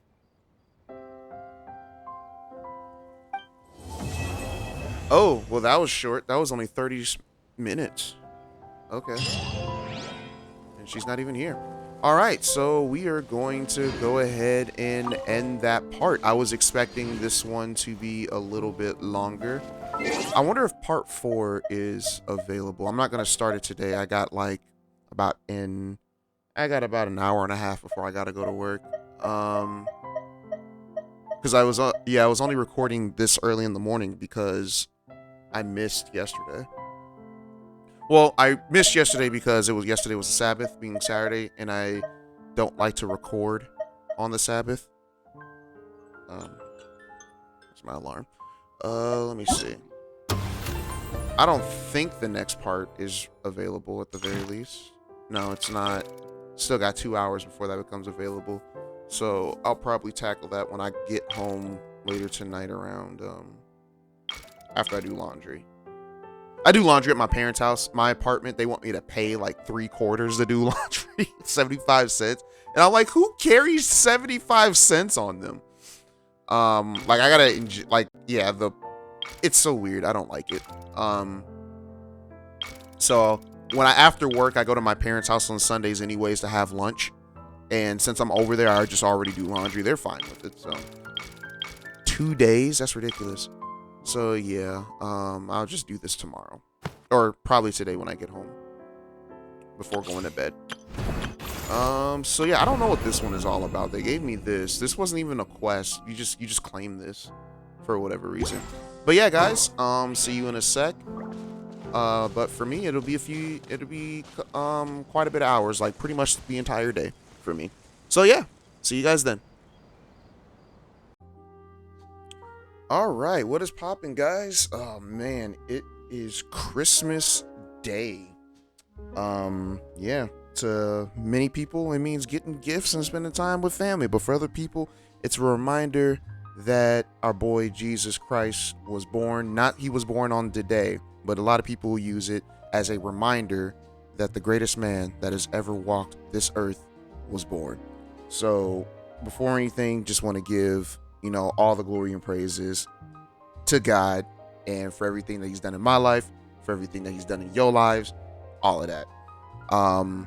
Yeah, so I hope you guys have a good Christmas today. I would suggest y'all crack open your Bible, spend a little time with God, pray, do what you need to do, and then do all the other stuff that you want to do afterwards. But okay, yeah, so I meant to do this yesterday when I got home, but I just didn't feel like playing the game. So I'm gonna do it now before I have to go into work. Someone, who's that? Okay. I was like, whose alarm is that? That's an ambulance. I live on a busy street. Is it not the following morning? It's 8 a.m., right? Okay. Well, we'll just, we'll just do this. I forgot what I was talking. Oh yeah. I didn't feel like recording yesterday. When I got home after work. So I decided, like, you know what? Since I don't have to go into work early today, and I only go to work early when my supervisor isn't around. Night at Baptiste's place. Because he went on vacation to the end of the year. So I would go in early, do what I have to do, and I leave early, but I don't have to do that today. I talked to one of my producers today, and I was asking them, like, oh, what's going on with the show? They're like, we're playing the same exact show all 4 hours. And I was like, all right, cool. So it's just a matter of me coding the show once and then just copying and pasting it. Good morning! Morning. Ayaka and I were just talking about you. Hope it was all Is good things. Chevra still not joining us today? Probably not. We haven't seen her either. Huh? That's such a pity. Director Farina said that we've only got a few small scenes left before wrapping up the entire thing. She even said that she'll get me into a couple scenes, so everyone will have a chance to shine in front of the camera. Cool. We were also planning on having a victory feast once we're all finished filming. You can join us, right? Of course. If only Chevros was here. I still haven't taken a photo with her. I'm afraid that can't be helped. Those special patrol folks are like phantoms when they've got a case on their hands. But to be honest, I'm even more concerned by what I read in the Steambird earlier this morning. It said that the killer in the murder case was none other than the author of the 2 Musketeers. Oh yeah, I heard about that too. That did happen, He didn't and it? confessed his crimes, but gave no explanation as to why he pulled the trigger. We didn't know about this case at all when we joined the film. Is it going to affect the reception of our work?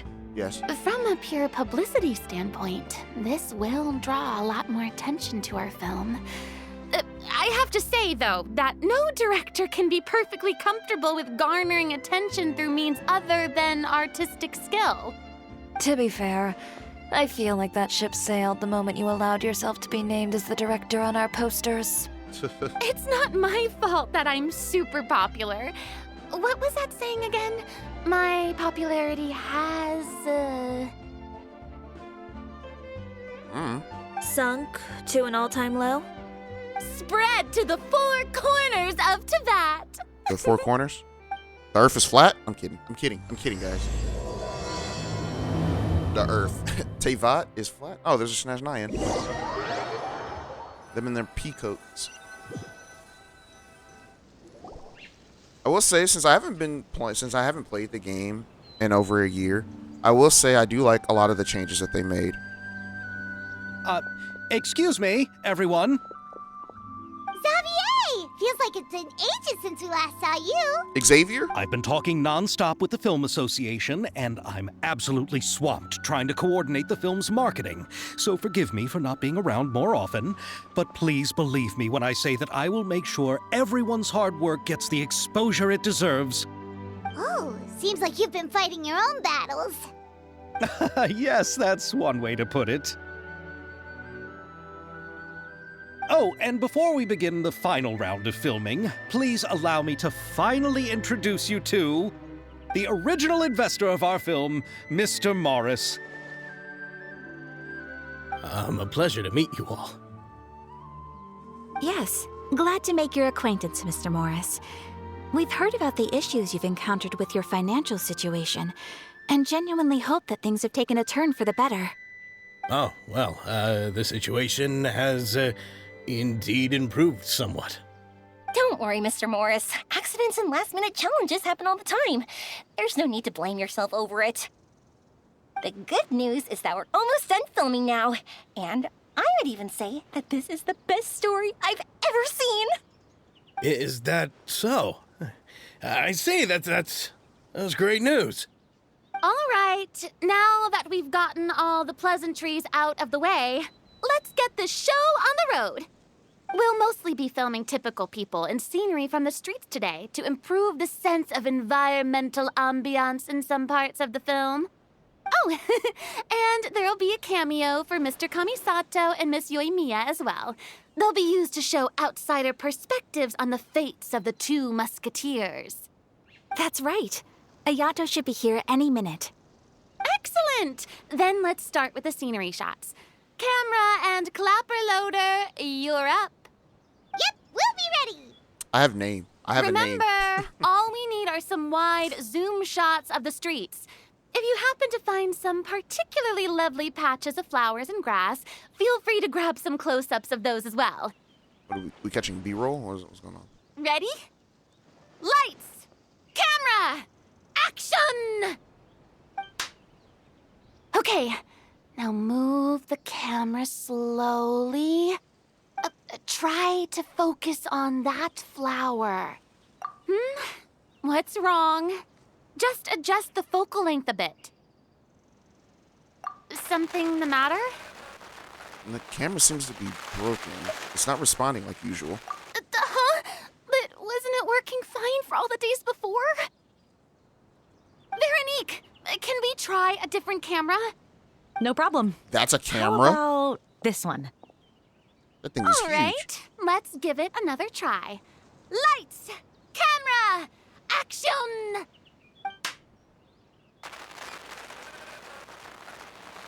Mechanical malfunctioning noises. Don't tell me. This one is broken too. Veronique, do we have any other spare ones we can use? I'm afraid we only brought these two today. What? Then go find a workshop to get them repaired right away. Oh, and you too, Bono. Go find our spare camera in the warehouse and bring it back to the set. On it. She's so demanding. Greetings, everyone. My apologies for the delay. Is something the matter, Ayaka?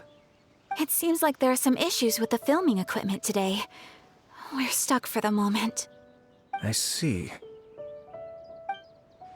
Well, let's not just stand here twiddling our thumbs. Actors, to the makeup booth. We'll start on the next scene as soon as we get a working camera. Why is camera spelled with a K in this game? The people at the workshop told me that the part which holds the lens in place seemed to have fallen off. That's super strange. It was perfectly fine just yesterday. Well, no time to dwell on that now. Let's get back to filming. Ahem! Quiet on set! Places, everyone! Lights! Camera! Action! By the way, have you heard about that recent murder case? Yes, I have. It seems that they've caused quite the commotion in the city. Person I heard that the chief of the guards is so mad about not catching the culprit that he's about to explode. Oh? I find that quite hard to imagine, considering how he already looks most days. Director, we have a problem. Dang. Oh, we're in the middle of a take! Couldn't you wait until we wrapped up this scene? No, Director, our film, all the finalized film that we've been keeping in the case has disappeared. Oh, wait, well, what did you say? That noise. Mr. Bono, That's that please YouTube sound. take me to where the film was kept right away. I'm coming too. No, Yoimiya, you have to stay here. Oh. Okay, listen up. Everyone who's not working on this current scene can go with Bono to look for the film. Everyone else, stay put and wrap up the scene. Unbelievable. How could all these problems happen in just one day? We're back. How did it go? Did you find the film? We found it in the sewers. What? Huh? Someone put it in the sewers? sewers? Is the film still okay? We discovered it just in time, so we should still be able to salvage it. The others are checking now to see if we lost any specific scenes. Oh, you scared me for a moment there. I nearly thought we had lost everything. I really don't want to experience that feeling of despair again. Okay, but who could have stolen the film and dumped it there? Could it be, some competitors working on other films? But if they wanted to harass us, why wait until the last day? Okay, we don't have time to really look into it right now. Let's strike while the iron is still hot and wrap this thing up once and for all. Yeah, let's finish it. So they sabotaged our cameras and they threw our film away. I wonder if it was Chevreuse who did it. I would like to I will laugh officially if that was the announce case. that our entry to the festival, The Two Musketeers, has now concluded filming. Ugh, Paimon is spent. It's so late already. Even though the filming process proved to be extremely challenging, everyone provided valuable and unique contributions to the final product. Thank you all for your dedication and support. And just like Director Farina, I would also like to extend my most heartfelt thanks to all of you. Really, you've all helped me so much. All right, let's save the awards speech for later and hopefully also get some rehearsals in before the real thing. Anyway, now it's time to party! Let's all make our way to the beach and have a celebration feast so loud and fun that even the blubber beast will want in. Freaking blubber beast. Paimon wants to party! Alright, let's go party. Taking these flowers. Whoa, this place is hopping. Everyone's finally getting to relax after wrapping up the film. Let's go chat with someone. Have you ever seen a fireworks show, Mr. Morris? It's pretty amazing. I'm afraid I haven't, but I'll take your word for it. Never seen fireworks. This is turning out to be quite the party. That's it? That's all you gotta say? Hey, Ayato! How's your work been going? Everything went rather smoothly. Thank you for your concern. Ayato told me that we've already confirmed the dates for some Inazuma Fontaine cultural exchange events. So the next time we visit, we'll be doing so in our capacities as the representatives of the Yashiro Commission. Oh, that's great!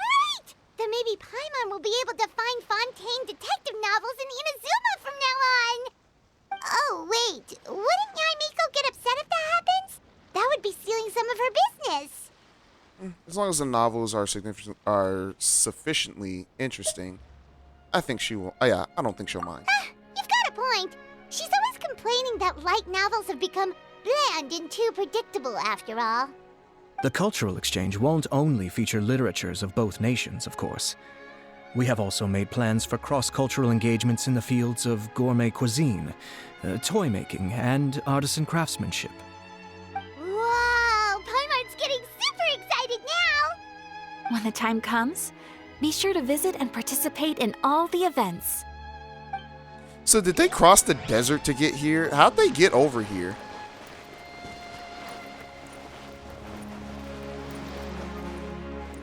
I was thinking, if this film turns out to be a success, could I ask the two of you to stay and be a part of my crew? Of course, I'll definitely increase the pay for next time. I'd be more than happy to, Mr. Xavier. Thank you for the offer, Mr. Xavier. But I've made some plans to go on a journey to the other nations once the festival is over. Oh, Is that cool. so? Well, then in that case, bon voyage, Miss Veronique. Please feel free to get in touch once you've returned to Fontaine. Okay, good for her. Good for her. Farina! Oh, my darling clapper loader and camera operator. I have a You name. both worked really hard. Use it. Paimon thinks you worked even harder than us. Honestly, Paimon was getting a little tired of playing with the clapperboard by the end of it. Worst of all, Paimon started having dreams of you shouting, "Lights, camera, action!" into Paimon's ears. The actual dream can't even start until you've yelled that. Hey, if anything, shouldn't I be more grand and delightful in your dreams? We've been through so much together, and that's how your brain remembers me? Yes. That's not Paimon's fault. We've just used the clapperboard too much lately. Anyway, what's most important is that we wrapped the film. I'm pretty confident that we'll take first prize. Alright, you mean the Farina Award? Hey, no need to mention the official name. Wait, now that you mention it, if we did win the prize, would Farina just get a statue of herself? Come on, I don't need that kind of attention. Xavier can accept the reward on our behalf. But just imagine! Farina accepting the Farina Award and holding a Farina statue. I'm going back to my dessert now. You all can keep discussing that on your own.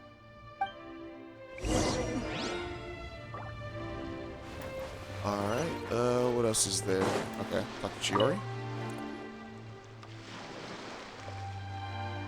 Chiori! Hey, you two.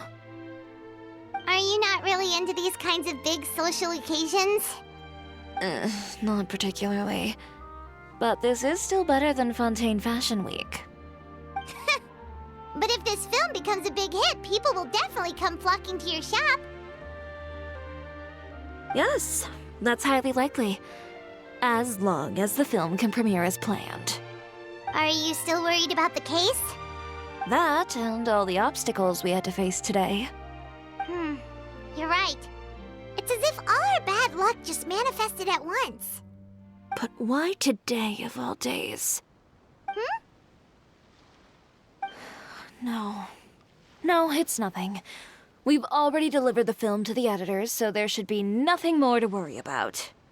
How are you doing, Mr. Morris? I was about to say, what Having if a it good was time? Mr. Morris that Well, got rid of the film? you could say that.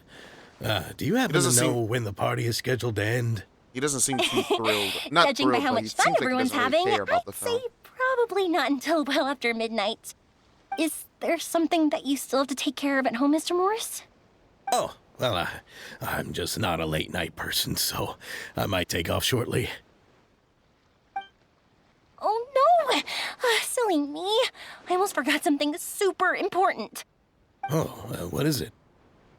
I prepared a whole batch of fireworks for the party, but I forgot to bring them over from the warehouse. Fireworks, you say? Well, that's truly a pity. Sorry things didn't go as planned. Could you help me carry them over, Mr. Morris? I won't be able to fetch all of them by myself. Me? Are you sure that you can't find anyone else? I just wanted to make this a surprise for everyone. The warehouse isn't far from here. We'll be there in no time. Pretty please, Mr. Morris. These are some of the best fireworks I've ever made. So I also want you to see them before you leave. They're stunning. I promise that they'll be a once-in-a-lifetime experience that you'll never forget. But... It's okay. Just come with me. If we're sneaky enough, nobody else will see us leaving. All right. The warehouse is right over here. I moved the fireworks there in advance, so it shouldn't be too much work bringing them back. Why are we playing this game? It's still a ways away from the party. Sorry about that, Mr. Morris. It's probably because I'm used to carrying fireworks all the time, so it doesn't feel like a lot of work to me. Alright. It's not too often I get to play as Yoimiya. I didn't even get to see what her weapon was.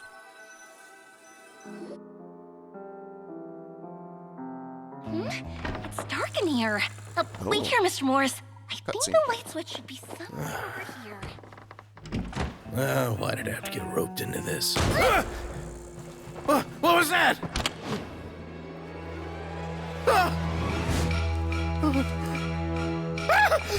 Who's there? Get me out! Get me out of here! Did you really think you'd get away, Morris?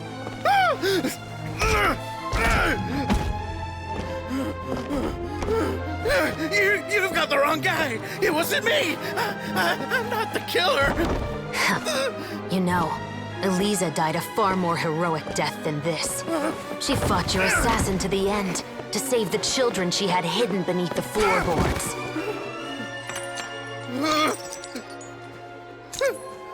That is Eliza's pendant. The one with a photo of you two inside. The one you gave her. Ring any bells? It's a fake! It has to be! There's no way! No way your assassin didn't destroy it, you mean?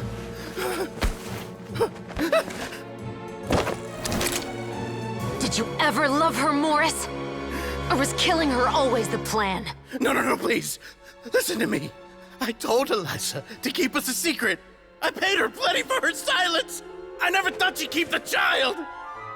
Everything was gonna come out, and I had no choice. She forced my hand. No! I'm begging you. I have money. Just name your price, please. You can keep your Mora, and you can go to hell. So they believe in hell in this world, okay. I'm Captain Shavraz of the Special Patrol. That means Morris, God exists in this world, guys. You're under arrest for Eliza's murder. Huh?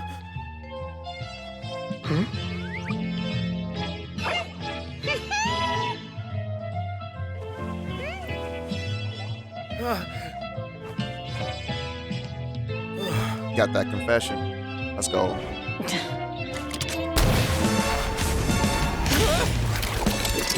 You're under arrest too. That was dope. Prop manager Veronique. Or perhaps I should call you the Second Musketeer. Okay, let's get it. That was a dope scene. This wasn't in the script. Drop the gun, Veronique. Y'all lied to her? Why would you keep me from exacting revenge on this heartless monster? Drop your weapon. This is my final warning. That's why she said she was going to disappear and go to other nations after this. What is going on? Do you not realize he had a second child? For you, Morris? Everything that took place just now was staged to get you to confess the truth. But this last part is all improv, of course.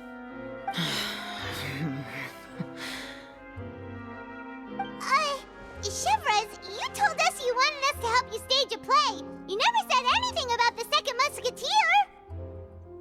It's because even I had no way to confirm my theory until now. Thank you for your performance, Yoimiya.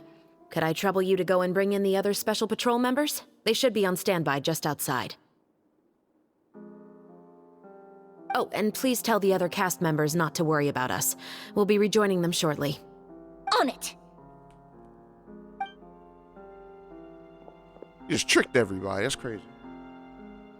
So what do you think, Morris? Care to talk about what happened 20 years ago?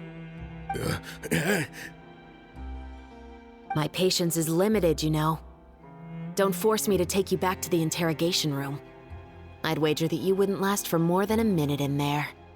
With the recording we made, you have no chance of winning in court. Cooperating with us now is the most practical move. All right.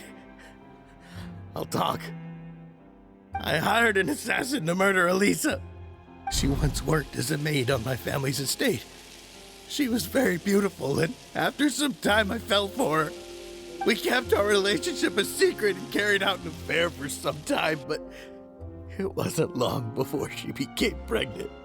And if my parents ever found out, they would have stripped me of my inheritance and status, driven me out of my home.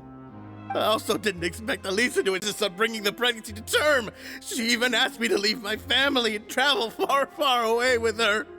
She believed that you were truly in love with her. I didn't have a choice.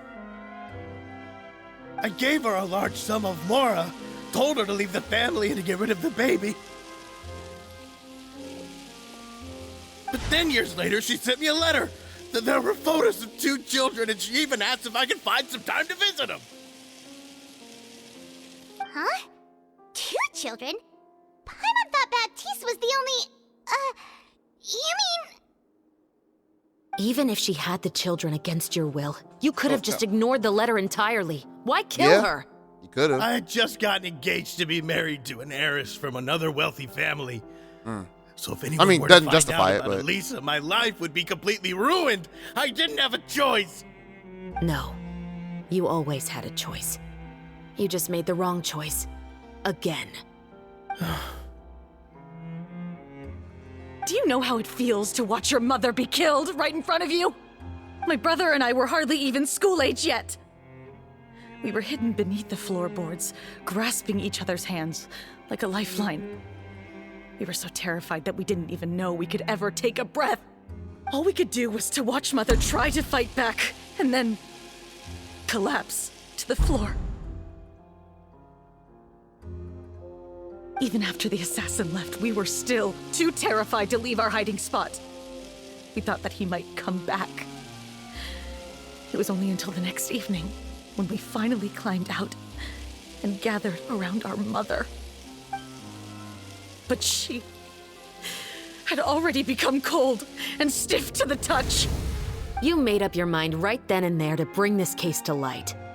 Not only that, we resolved to get our revenge. And that's why you became the Musketeers. No, that's why I became a Musketeer. The man from before was also killed by me. My brother had nothing to do with it. I figured as much. You did? I once told these two that he didn't look like a killer to me. His confession from that night also rubbed me the wrong way.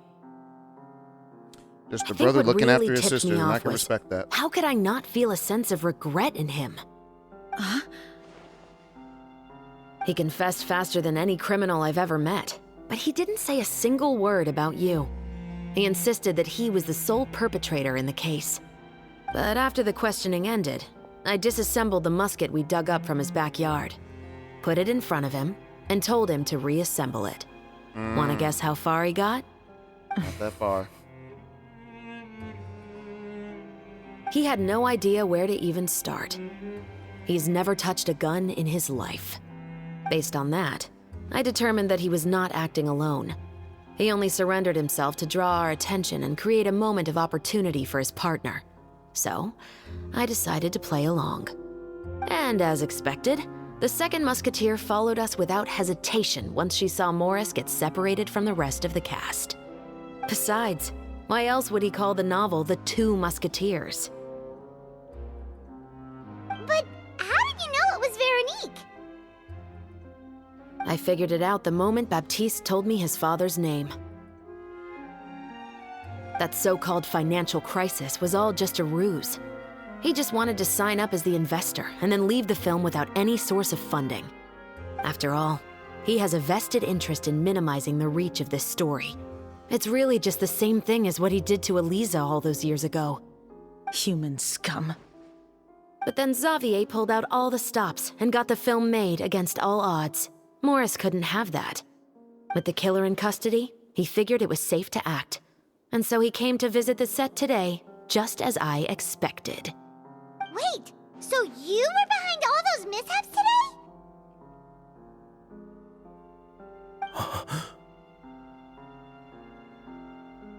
As for the identity of the second musketeer, I assumed they'd probably stay close to Morris and look for an opening. And if they already knew that Morris was the film's investor, then that narrowed the list of potential suspects as well. Furthermore, being the props manager would allow the culprit to avoid scrutiny by purchasing mechanical parts in the name of the crew. With that hypothesis in mind, I went back to check Baptiste's orphanage adoption records. Guess whose name I saw on the same page, just a few lines from his. My brother. He trusted you. As in, he trusted me to perform the deed on his behalf? He trusted you to stand on the side of justice. I am. I thought you could do it as well. Oh, the look on your face when you told him to go to hell. I really thought you'd put a bullet in his brain. You know what he has done. Are you telling me that you'd rather see him spend the rest of his life living like a king in the fortress of Meripede? I will never be able to forget the feeling of my mother's cold, lifeless hands. And you would call this ending fair? Is this what you call justice? I won't lie, Veronique. I did hesitate when your brother first told me about the truth. I wondered. I agonized. over whether I should really put a bullet in his head. So why don't you? Because that should never be how justice is carried out in this world. Yeah, I was just Perhaps about to say. to you, justice is simply reciprocated. An eye for an eye, and a life for a life. But everyone has their own understanding of justice. If everyone were to pursue their own definition of it, there would be no more order in this world. Today, you'll kill Morris, and tomorrow, his children may come for you. The world cannot render judgments based on a desire for revenge.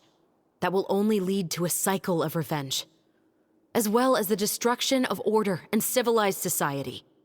Fontaine is founded on a set of laws and a standardized code of justice. That is why we are the nation of justice. But with all that said, I will promise you this. Morris will not lead a cushy life in the fortress of Meripede.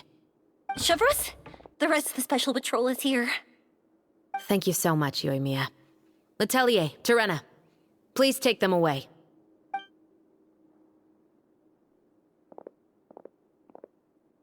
I still can't agree with your reasoning. I know. Justice has not been delivered. At least, not today.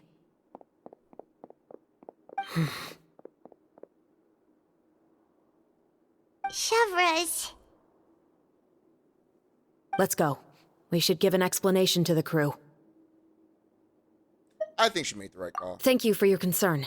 I'm fine. I'm just thinking about the things in life that have driven people to take justice into their own hands.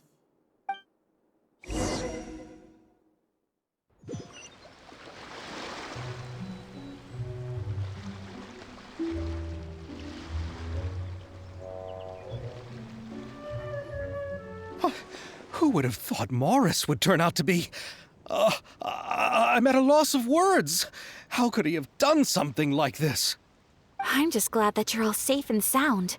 Who knew that such a labyrinth of cases would be behind this story? Well, what should we do now? We have a finished film, of course, but should we still go ahead with the premiere? What do you mean? Shouldn't you be even more motivated to spread the word now that you've learned the truth? Chiori is right. I'd also like more people to see this story for themselves.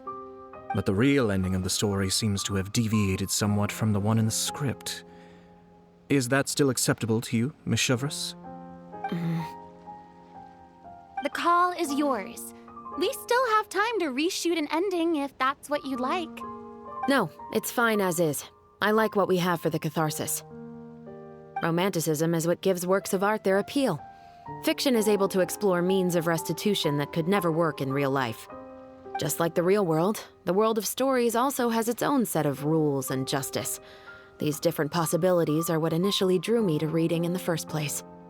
Sounds good to me. I support your decision. What about Veronique? Will she be okay? She will soon face her judgment alongside her brother and Morris. If I had to guess, they'll probably all be sent to the fortress of Meripede. I'll make sure to give Risley a heads up about it. Oh, you mean that kind of heads up? Exactly. Ahem. What was that supposed to mean? Then the Wait, matter's hold on. settled. I can't Now let them that go by everything's that. been taken care of, there's no reason for us to keep looking all gloomy and grumpy. Let's get back to the feast and enjoy each other's company. We'll be starting the post-production process tomorrow. You should join us, Chevros.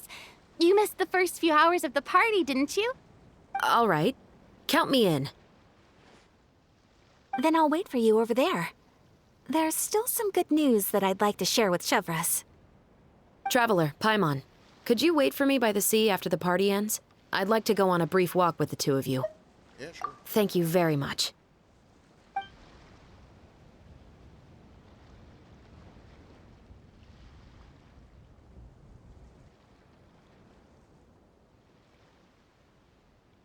Oh, they're playing a card game that I don't like.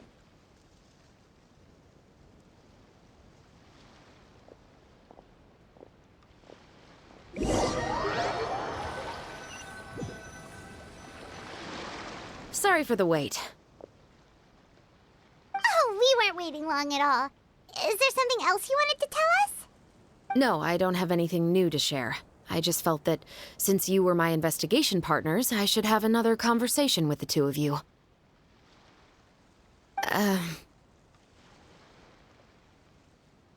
Traveler, how would you have responded to Baptiste's request if you were in my shoes?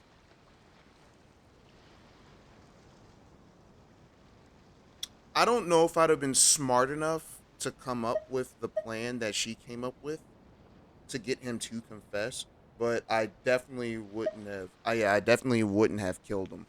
And I'm only bringing this up because I don't know. It kind of reminds me of the story of I believe, yeah, it kind of reminds me of a story when people found this woman committing adultery, and they brought her in front of Jesus, and they were going to kill her because that was the penalty of adultery, right? And Jesus said, he that is without sin cast the first stone, and nobody could do it, and they all just eventually left. And it's just one of those things where it's just like, what gives us the right to take a life anyways, you know? Like, I don't care how you try to justify it. There is no reason for you to kill someone. I don't care what that other person did. There's no good reason for you to kill someone. Once you kill someone, that's it. You never go back from it. But I'm not going to say I don't know, because I already know that I wouldn't help them get their revenge the way that they wanted. So I'm going to go ahead and say I would have done the same as you. Is that so? Well, thanks for sharing. When I was young, my father often took me here to swim. We'd Like, come a lot of rain or people- shine, even when it was Sorry for talking over freezing this, cold. but a lot of people will He be told like, me "Oh, that I would have killed him." swimming Like, was no, the you best wouldn't. activity Most to of train you one's would not strength have of the will. stones to pull the trigger You and could take never give someone's up life. before reaching the shore. So don't even tell me especially that when the lie. water was cold. Oh? Why's that? I guarantee you, Because the watching moment this, you give do up not would have be the the balls to moment you pull that die. trigger. At that point, I still hadn't received my vision. One winter, the chilly wind felt almost like knives on my skin, and the seawater was so frigid that it numbed my toes the moment I stepped in. I cried and begged my father to spare me from having to swim across, but he wouldn't listen. He used to be a member of the Special Patrol as well. You could say it was his way of educating his children. That sounds awful. When he saw that I wouldn't stop crying, he just picked me up and tossed me into the icy water. Dang. The bone-chilling cold took away my senses. I couldn't feel anything but fear and rage. I waited for my father to save me, but one look and I knew he'd already started swimming for the opposite shore. I realized that if I were to give up, I really would die right then and there. I used all of my strength to try and catch up to my father. Those few minutes felt longer than my whole life up until that point. I did, however, make it to the other side. I've never felt afraid about anything in my life after that, nor have I ever cried again. That way of teaching would have never worked on Paimon. Yeah, I don't think that was the right method for anyone. It's just that, working now as I am in the pursuit of justice, I still sometimes feel like I've been tossed into that winter sea all over again. The anger and the helplessness. Chevres. But the worse I feel, the more I know to never give up. The alternative would be to forever lose myself among the waves. Anyway, how about a race? Neither of us will drown, but we can still see who swims faster. Sure, I'm game. You guys go ahead. Paimon will grab the clapperboard to mark the start of the race. Are we really doing this? We're really doing this. So I just want to look at the character model since we didn't get a chance.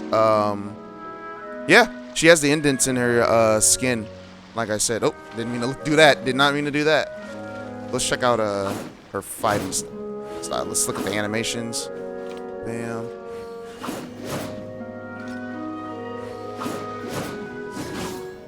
Okay, hold up. She got that color guard thing going on.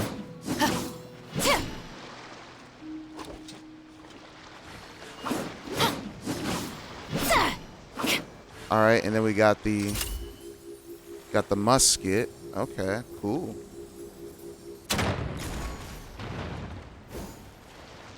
All right, so you can hold it, but it eventually goes away.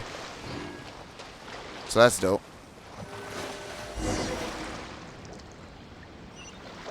I might have to wish for her. It's like, we don't wish for 4 stars. Brumal. I do. I will sometimes. I do not care.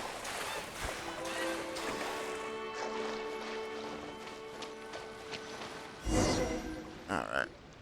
Whoa, that felt good. Oh, that was the race? You were so fast in the water, Chevros. You were swimming even faster than Paimon could fly. You... So, what? About the special patrol. Did you join because of your dad? Partly, but I'd say I was more inspired by the heroes I read about in stories growing up. Oh, so it's due to your love of stories. Of course, it was only after I joined the Special Patrol that I learned that truth is often stranger than fiction. Come on, let's walk a bit more.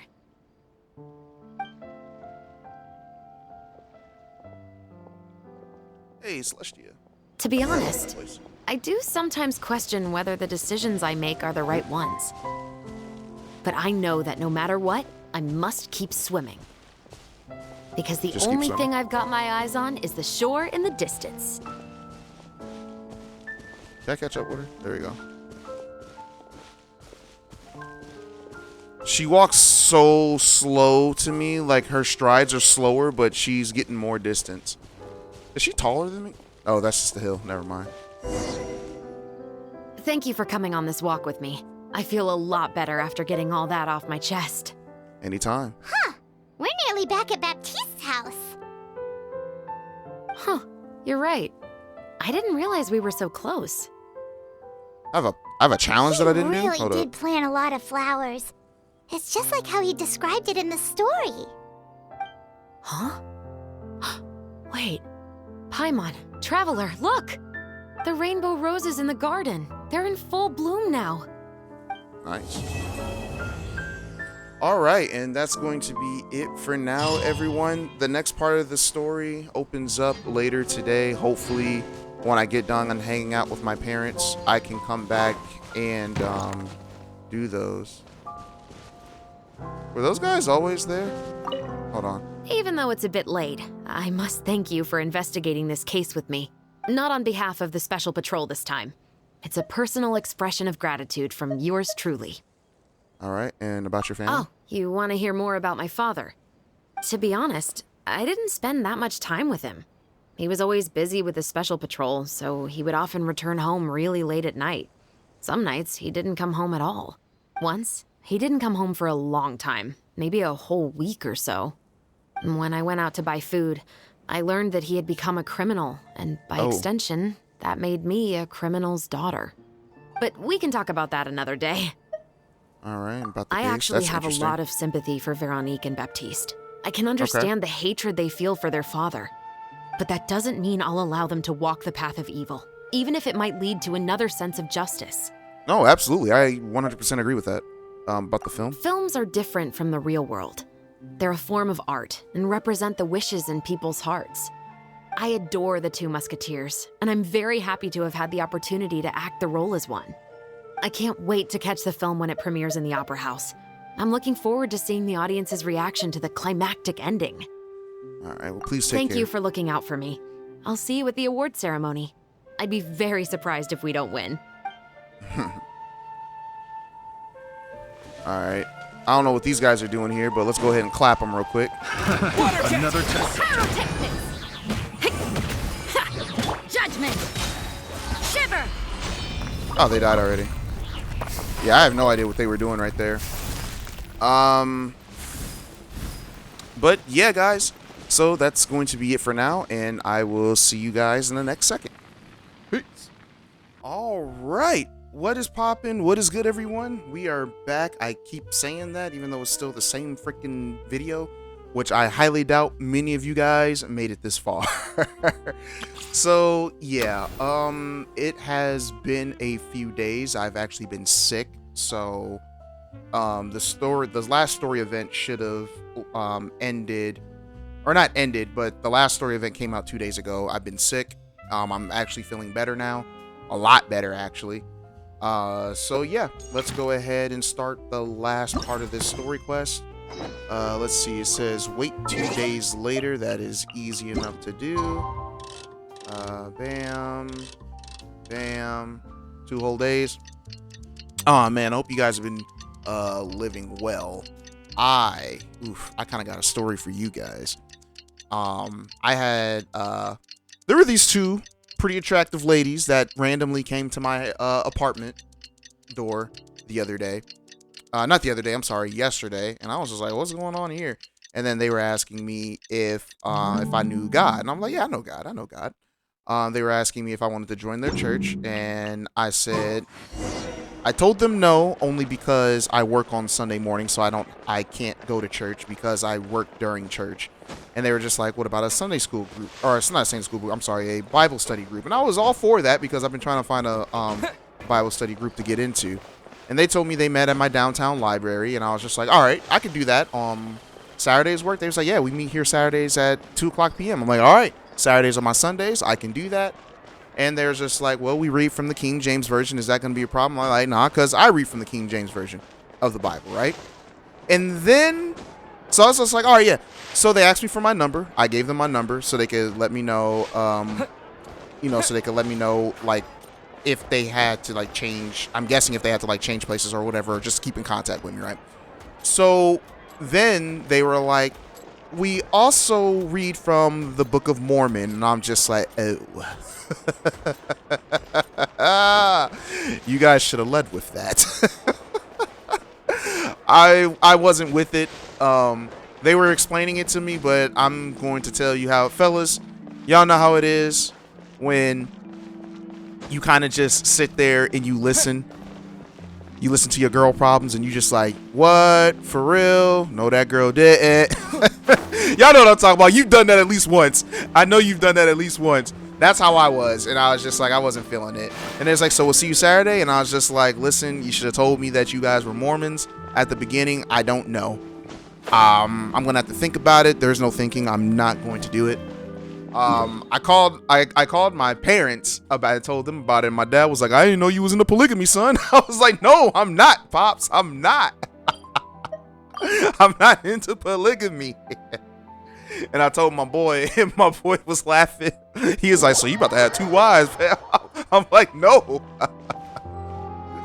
So yeah, that was yesterday for me. Oh, that was funny. I find it amusing now, but the devil really did try to get me to join one of his churches, and I'm not having it. I'm not having it. Oh man. Oh my gosh. But yeah, let's go ahead and finish the last part of this story. Hey, it's been a while. Hey there, you two. Sorry I've been scarce. I've been buried in marketing and preparing the film for release ever since we wrapped post-production. The award ceremony is today, right? Paimon wonders if we'll win the Farina Award. I'd give it a 90% chance. Farina! Oh, Paimon didn't know you were already here. You're earlier than everyone else. I'm sure the others will also be here in no time. Xavier, if we end up getting called on stage, shouldn't you come up with a name for our crew? What? But we don't even know if we're going to win. I wouldn't want to jinx our chances by celebrating early. Just open your eyes. Surely you've seen the audience's reactions to our film. We've had nothing but critical acclaim. You've also had conversations with the Opera House's operating staff, right? Didn't they want to increase the number of showings? With the mora you've made from the box office, you can now open your very own film company. But that's all credit to my amazing crew. You've all helped to make this a reality, so I can't be the only one asked to come up with a name. Well, give it some thought. I'm sure the crew will respect your choice. All right, but before that, Traveler and Paimon, could I trouble you to quickly pay a visit to the Fortress of Meripede? Huh? But shouldn't we stay for the award ceremony? I wanted to ask you two to invite Shavraz to join us at the ceremony. She's one of the lead roles, after all. I haven't been able to find her recently, so I haven't had the chance to invite her personally. According to the papers, the culprits of the Musket murder case will be personally escorted today by the captain of the Special Patrol to the Fortress of Meripede. Oh, Paimon gets it now. It'll be a piece of cake first. I'm sitting here drinking drinking something. Try to come up with a few I had the straw in my mouth and everything. I was like, wait a minute, hold up. All right, then I'll leave you to it.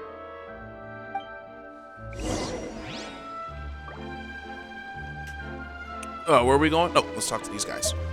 Will we really win an award? No. Trust me. When have I ever been wrong about something like this? All the time. Alrighty, let's see. We gotta go to the Fortress of Meripede. Golly. Do I really want to go here? I guess so. Let's go to the Fortress of Meripede. How have you guys been? It's still same video. Oh no, you guys could have broken it up into days. I do that sometimes.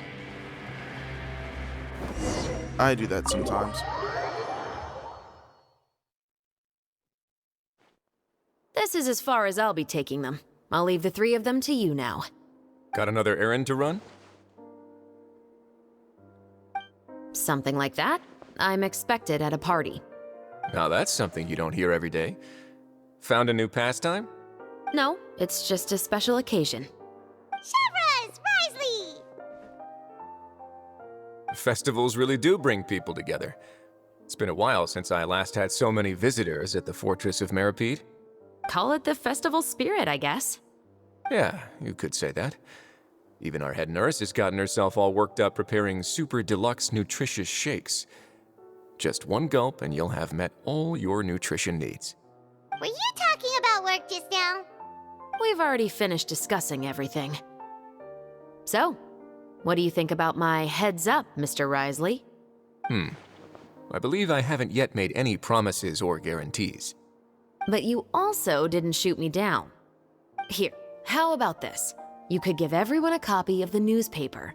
Perhaps on the day when the cover story happens to, oh, I don't know, expose a certain someone's misdeeds from 20 years ago? I suppose then a certain someone may soon find himself the most unlucky person in the Fortress of Meripede? While another two people will soon be hailed as heroes. Speaking of heroes, did you two need something from me? No. Oh, actually, we're here for... You're here to invite me to the party, right? Don't worry, I didn't forget. Ooh, then let's head back right away! See you, Risley! Happy Fontanalia Festival! And the same to you.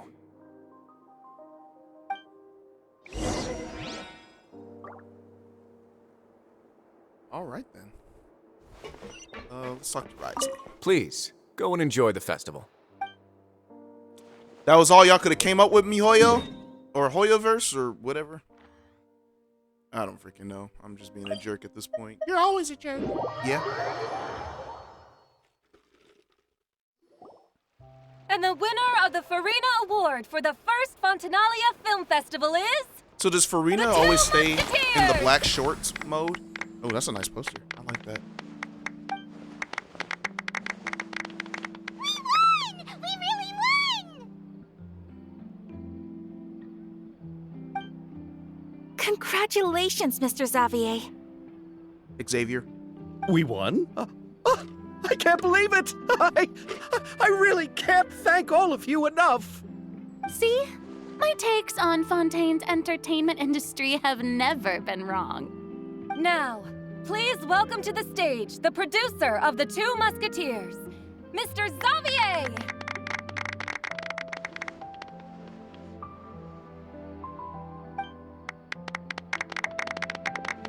So get in, buddy. It's all you. Thank you. Thank you all so much for your recognition and support. While I'm up here, I would love to give special thanks to... Time really flies, huh? It certainly feels that way. It feels like it was only yesterday when you were teaching me to hold a musket. Will you come back to Fontaine again? Of course. I'm very fond of this city. There are so many novel and interesting things that it's been hard to keep track of them all. But how about you? Would you be interested in visiting Inazuma? I can't say the thought has crossed my mind before, but I'd be willing to consider it now. I will be eagerly awaiting your visit. It would be wonderful if you could visit my home and enjoy a taste of our tea and desserts. Yeah, let's keep in touch. Did you accomplish all you came here for? Yes. And you should visit Inazuma again sometime. How has Ogura and her business been? To my knowledge, she's doing quite well. Tell her I said hi. I certainly will. I heard the thunderstorm has stopped. Yes, and the war has also been brought to an end. That was like 2 years ago. Peace and prosperity has returned to the islands. I quite like the sound of that. Perfect for hanging textiles out to dry. I'd like to offer my thanks again to the entire cast and crew. Without you, I would have never completed this film, much less had the opportunity to be standing on this stage. With the support of my entire crew, I would like to officially announce our film company, Musketeer Pictures. Yeah, okay. I would have went with something better, but a really nice ring. it's not bad.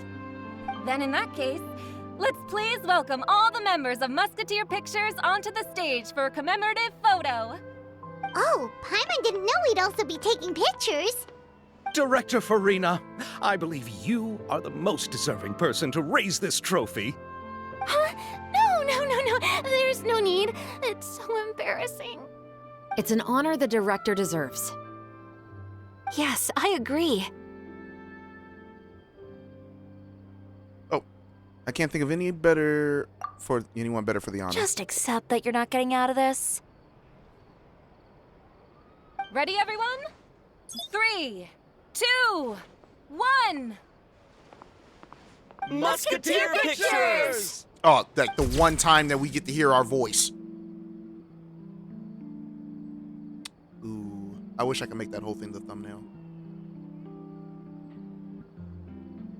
It's still pretty cool, though.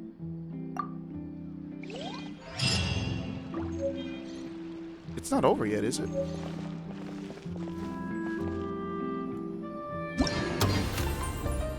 Yeah, is the event over? I guess so.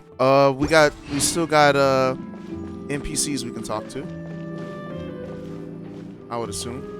Miss Yoimiya, we haven't had the chance to talk, but please accept my thanks for everything you've done over the past few days. Oh, but I feel like I didn't do anything out of the ordinary. I'm very grateful for your assistance during that special performance in the warehouse. It was always going to be somewhat risky to engage and draw away Morris all on your own. You're only a civilian and have never been trained to act in such a dangerous situation. Oh, you don't know Don't say it Yoimiya. like that. As the director's assistant, it was my duty to help out the crew however I could. It was an honor to help you solve the case. I have to admit, though, my heart was thumping super hard the entire time I was laying on the ground.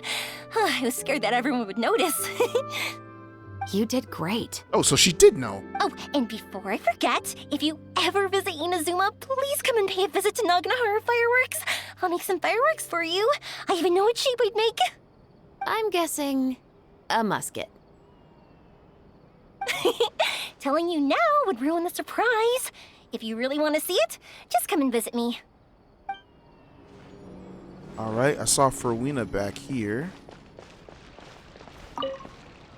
Lady Farina, please allow me to take just one more photo of you. I would also love to get your autograph, just as a memento of our time together on the crew. Hey, I've had enough of the camera flashes from when we were all up on stage. But, Lady Farina, you are the best director I've ever met! The most photogenic maiden in all of Fontaine! This kind of lively and celebratory setting is exactly where you shine. I believe all photographers would agree. Come, the brightest star of our land! Show us your light! The camera is waiting to sing praises of your beauty! Well, I'm flattered, but... All right. I'll humor you and try a few more different poses. But I don't have to hold the trophy, right? Of course. You may pose however you like. Thank you so much. Thank you so much. By the heavens, my luck has been beyond belief. I'm having a hard time coming to terms with it now. Oh. There it is. Alright, so now we're missing 3 characters. I have no idea where they are. I guess I could look up their location. That's a Snatch Naya guy. Yeah, we're missing Ayato, Ayaka, and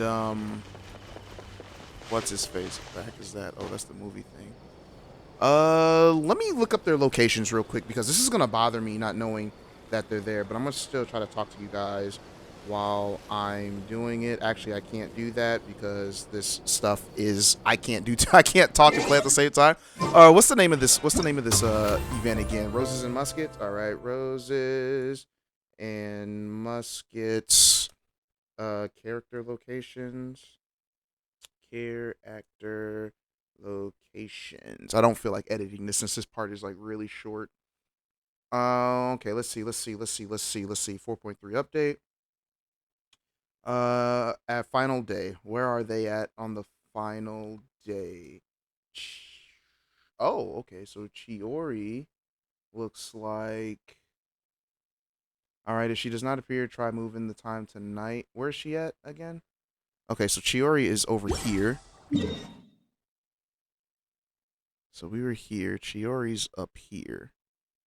Okay, easy. We'll just come back up here. Chiori, I believe. I said I believe because I know where she's at. She should be this way. Let's see. Yep, there she is. Selling her clothes. She went right back to selling her clothes. It's you. Yeah, it is me. Is there something I can help you with? Might as well tell me about your boutique. Interested in our couture services? Just give me the word. Thanks to you, we were also able to premiere the film in time. Its success has increased the reach of my brand. Okay. But we didn't do anything. There's no need to be humble. Oh, you helped Xavier and Chevros, and even Kirara's told me many good things about you. Kiara. They are all my friends. Well, I don't know your friend. You've done far more than what you give yourself credit for. Your I word. am merely a fashion designer. I don't have anything else I moonlight as. That's her vision, right? She's a Geo when you character? run a business, it's inevitable that as you make more friends, you'll also encounter all sorts of thorny issues. You scratch my back, I'll scratch yours. About It's the film? just Xavier's over the moon now that he's actually won the Farina Award. Maybe I'll actually find him in the fountain the next time I see him. The demand for couture at my boutique has also increased. So much so that I don't have enough staff to handle it. Looks like I'm one step closer to achieving my dream. Probably. Anyway, you will always be welcome at Chioria Boutique. I appreciate it. I would love to see you both again at the upcoming Fontaine Fashion Week as well. Okay? Yeah, so I believe she has, because I'm looking at... she just put her arm over it. But yeah, her vision was... Her hand is like right over the vision. But I believe it was it was Geo. All right, now we're gonna go to. Oh, it wouldn't put me right. It would put me right here, wouldn't it? Alrighty. There's Ayaka? No, Ayato. Oh, I didn't expect to meet you here. About your drink. I've been told that this is a beverage called Fanta. I quite like its unique taste. The slogan, a font of refreshment, is rather catchy as well. I'm starting to wonder if I could incorporate it into our cultural exchange initiative. What would happen if we were to add some sprigs of mint into Fanta? I believe this is an idea worth testing. Or perhaps we could even take it one step further and mix in an equal amount of milk tea medley. But for some reason, I suspect that experiment wouldn't turn out well. About the film? Thanks to you, The film was successfully completed and the Yashiro Commission secured a collaboration project with the Palais Mermonia. If another opportunity was to arise in the future, perhaps I should take on the chance to act as the protagonist. Or perhaps you think the role of villain would fit me better. Ooh, I would like to see you as a villain. Thank you for the I mean, I well-wishes. can't trust a man with sleeves I will as long take as good care yours, of but Ayaka yeah. and Yoimiya. I would like to wish you safe travels on your next journey as well. You better take care of Ayaka. She was my first love in this game. Well, in the closed beta test too.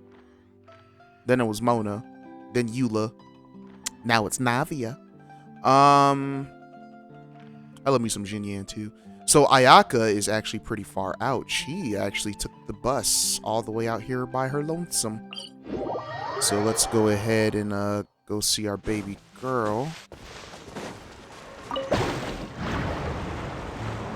Yeah, this is my shortcut way of getting to fight this boss over here. I'm gonna have to do this a lot more times though if I want to get Fremine and what's the other one? The sister? There she is. She did say she liked looking at these two. You just turned to me? Oh wow, they reacted. Okay, that's new. I don't remember seeing that. We were able to complete the film. Thanks for taking care of me while I was here. Yeah, your acting was brilliant. Really? Thank you. At first, I simply tried to work hard out of a desire to not become a burden to the crew. It would have been so embarrassing if the filming had to stop to accommodate my lack of skills. But Director Farina was both patient and knowledgeable, and Shavras and Elaine taught me a lot about the scenes and details. It was all thanks to their help that I was able to grow comfortable with the role. And even with all of that said, I still got a little flustered with praise.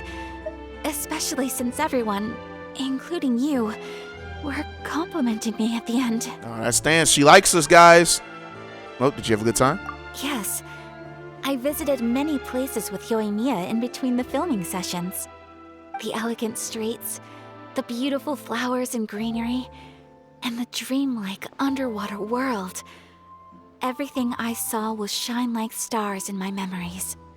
It also brings me joy to think that perhaps you've marveled at those exact wonders as well. Well, thank you for your hard work.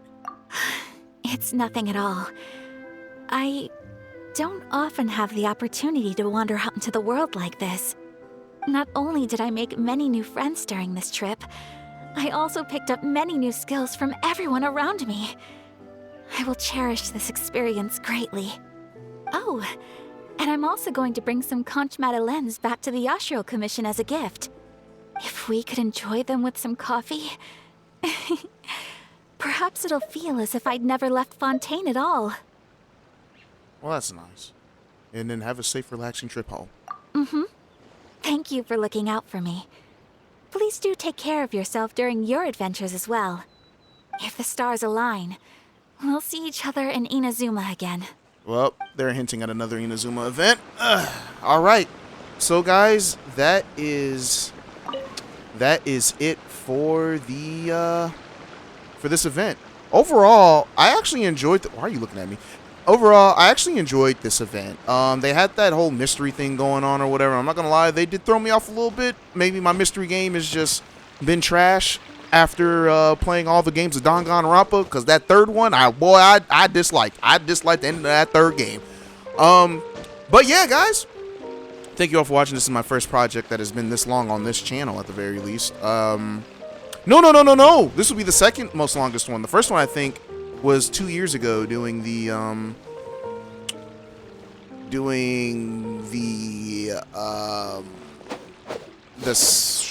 the Archipelago event, which was like a 6-hour long video. But yeah, anyways, that being said, y'all, I'm out. Deuces.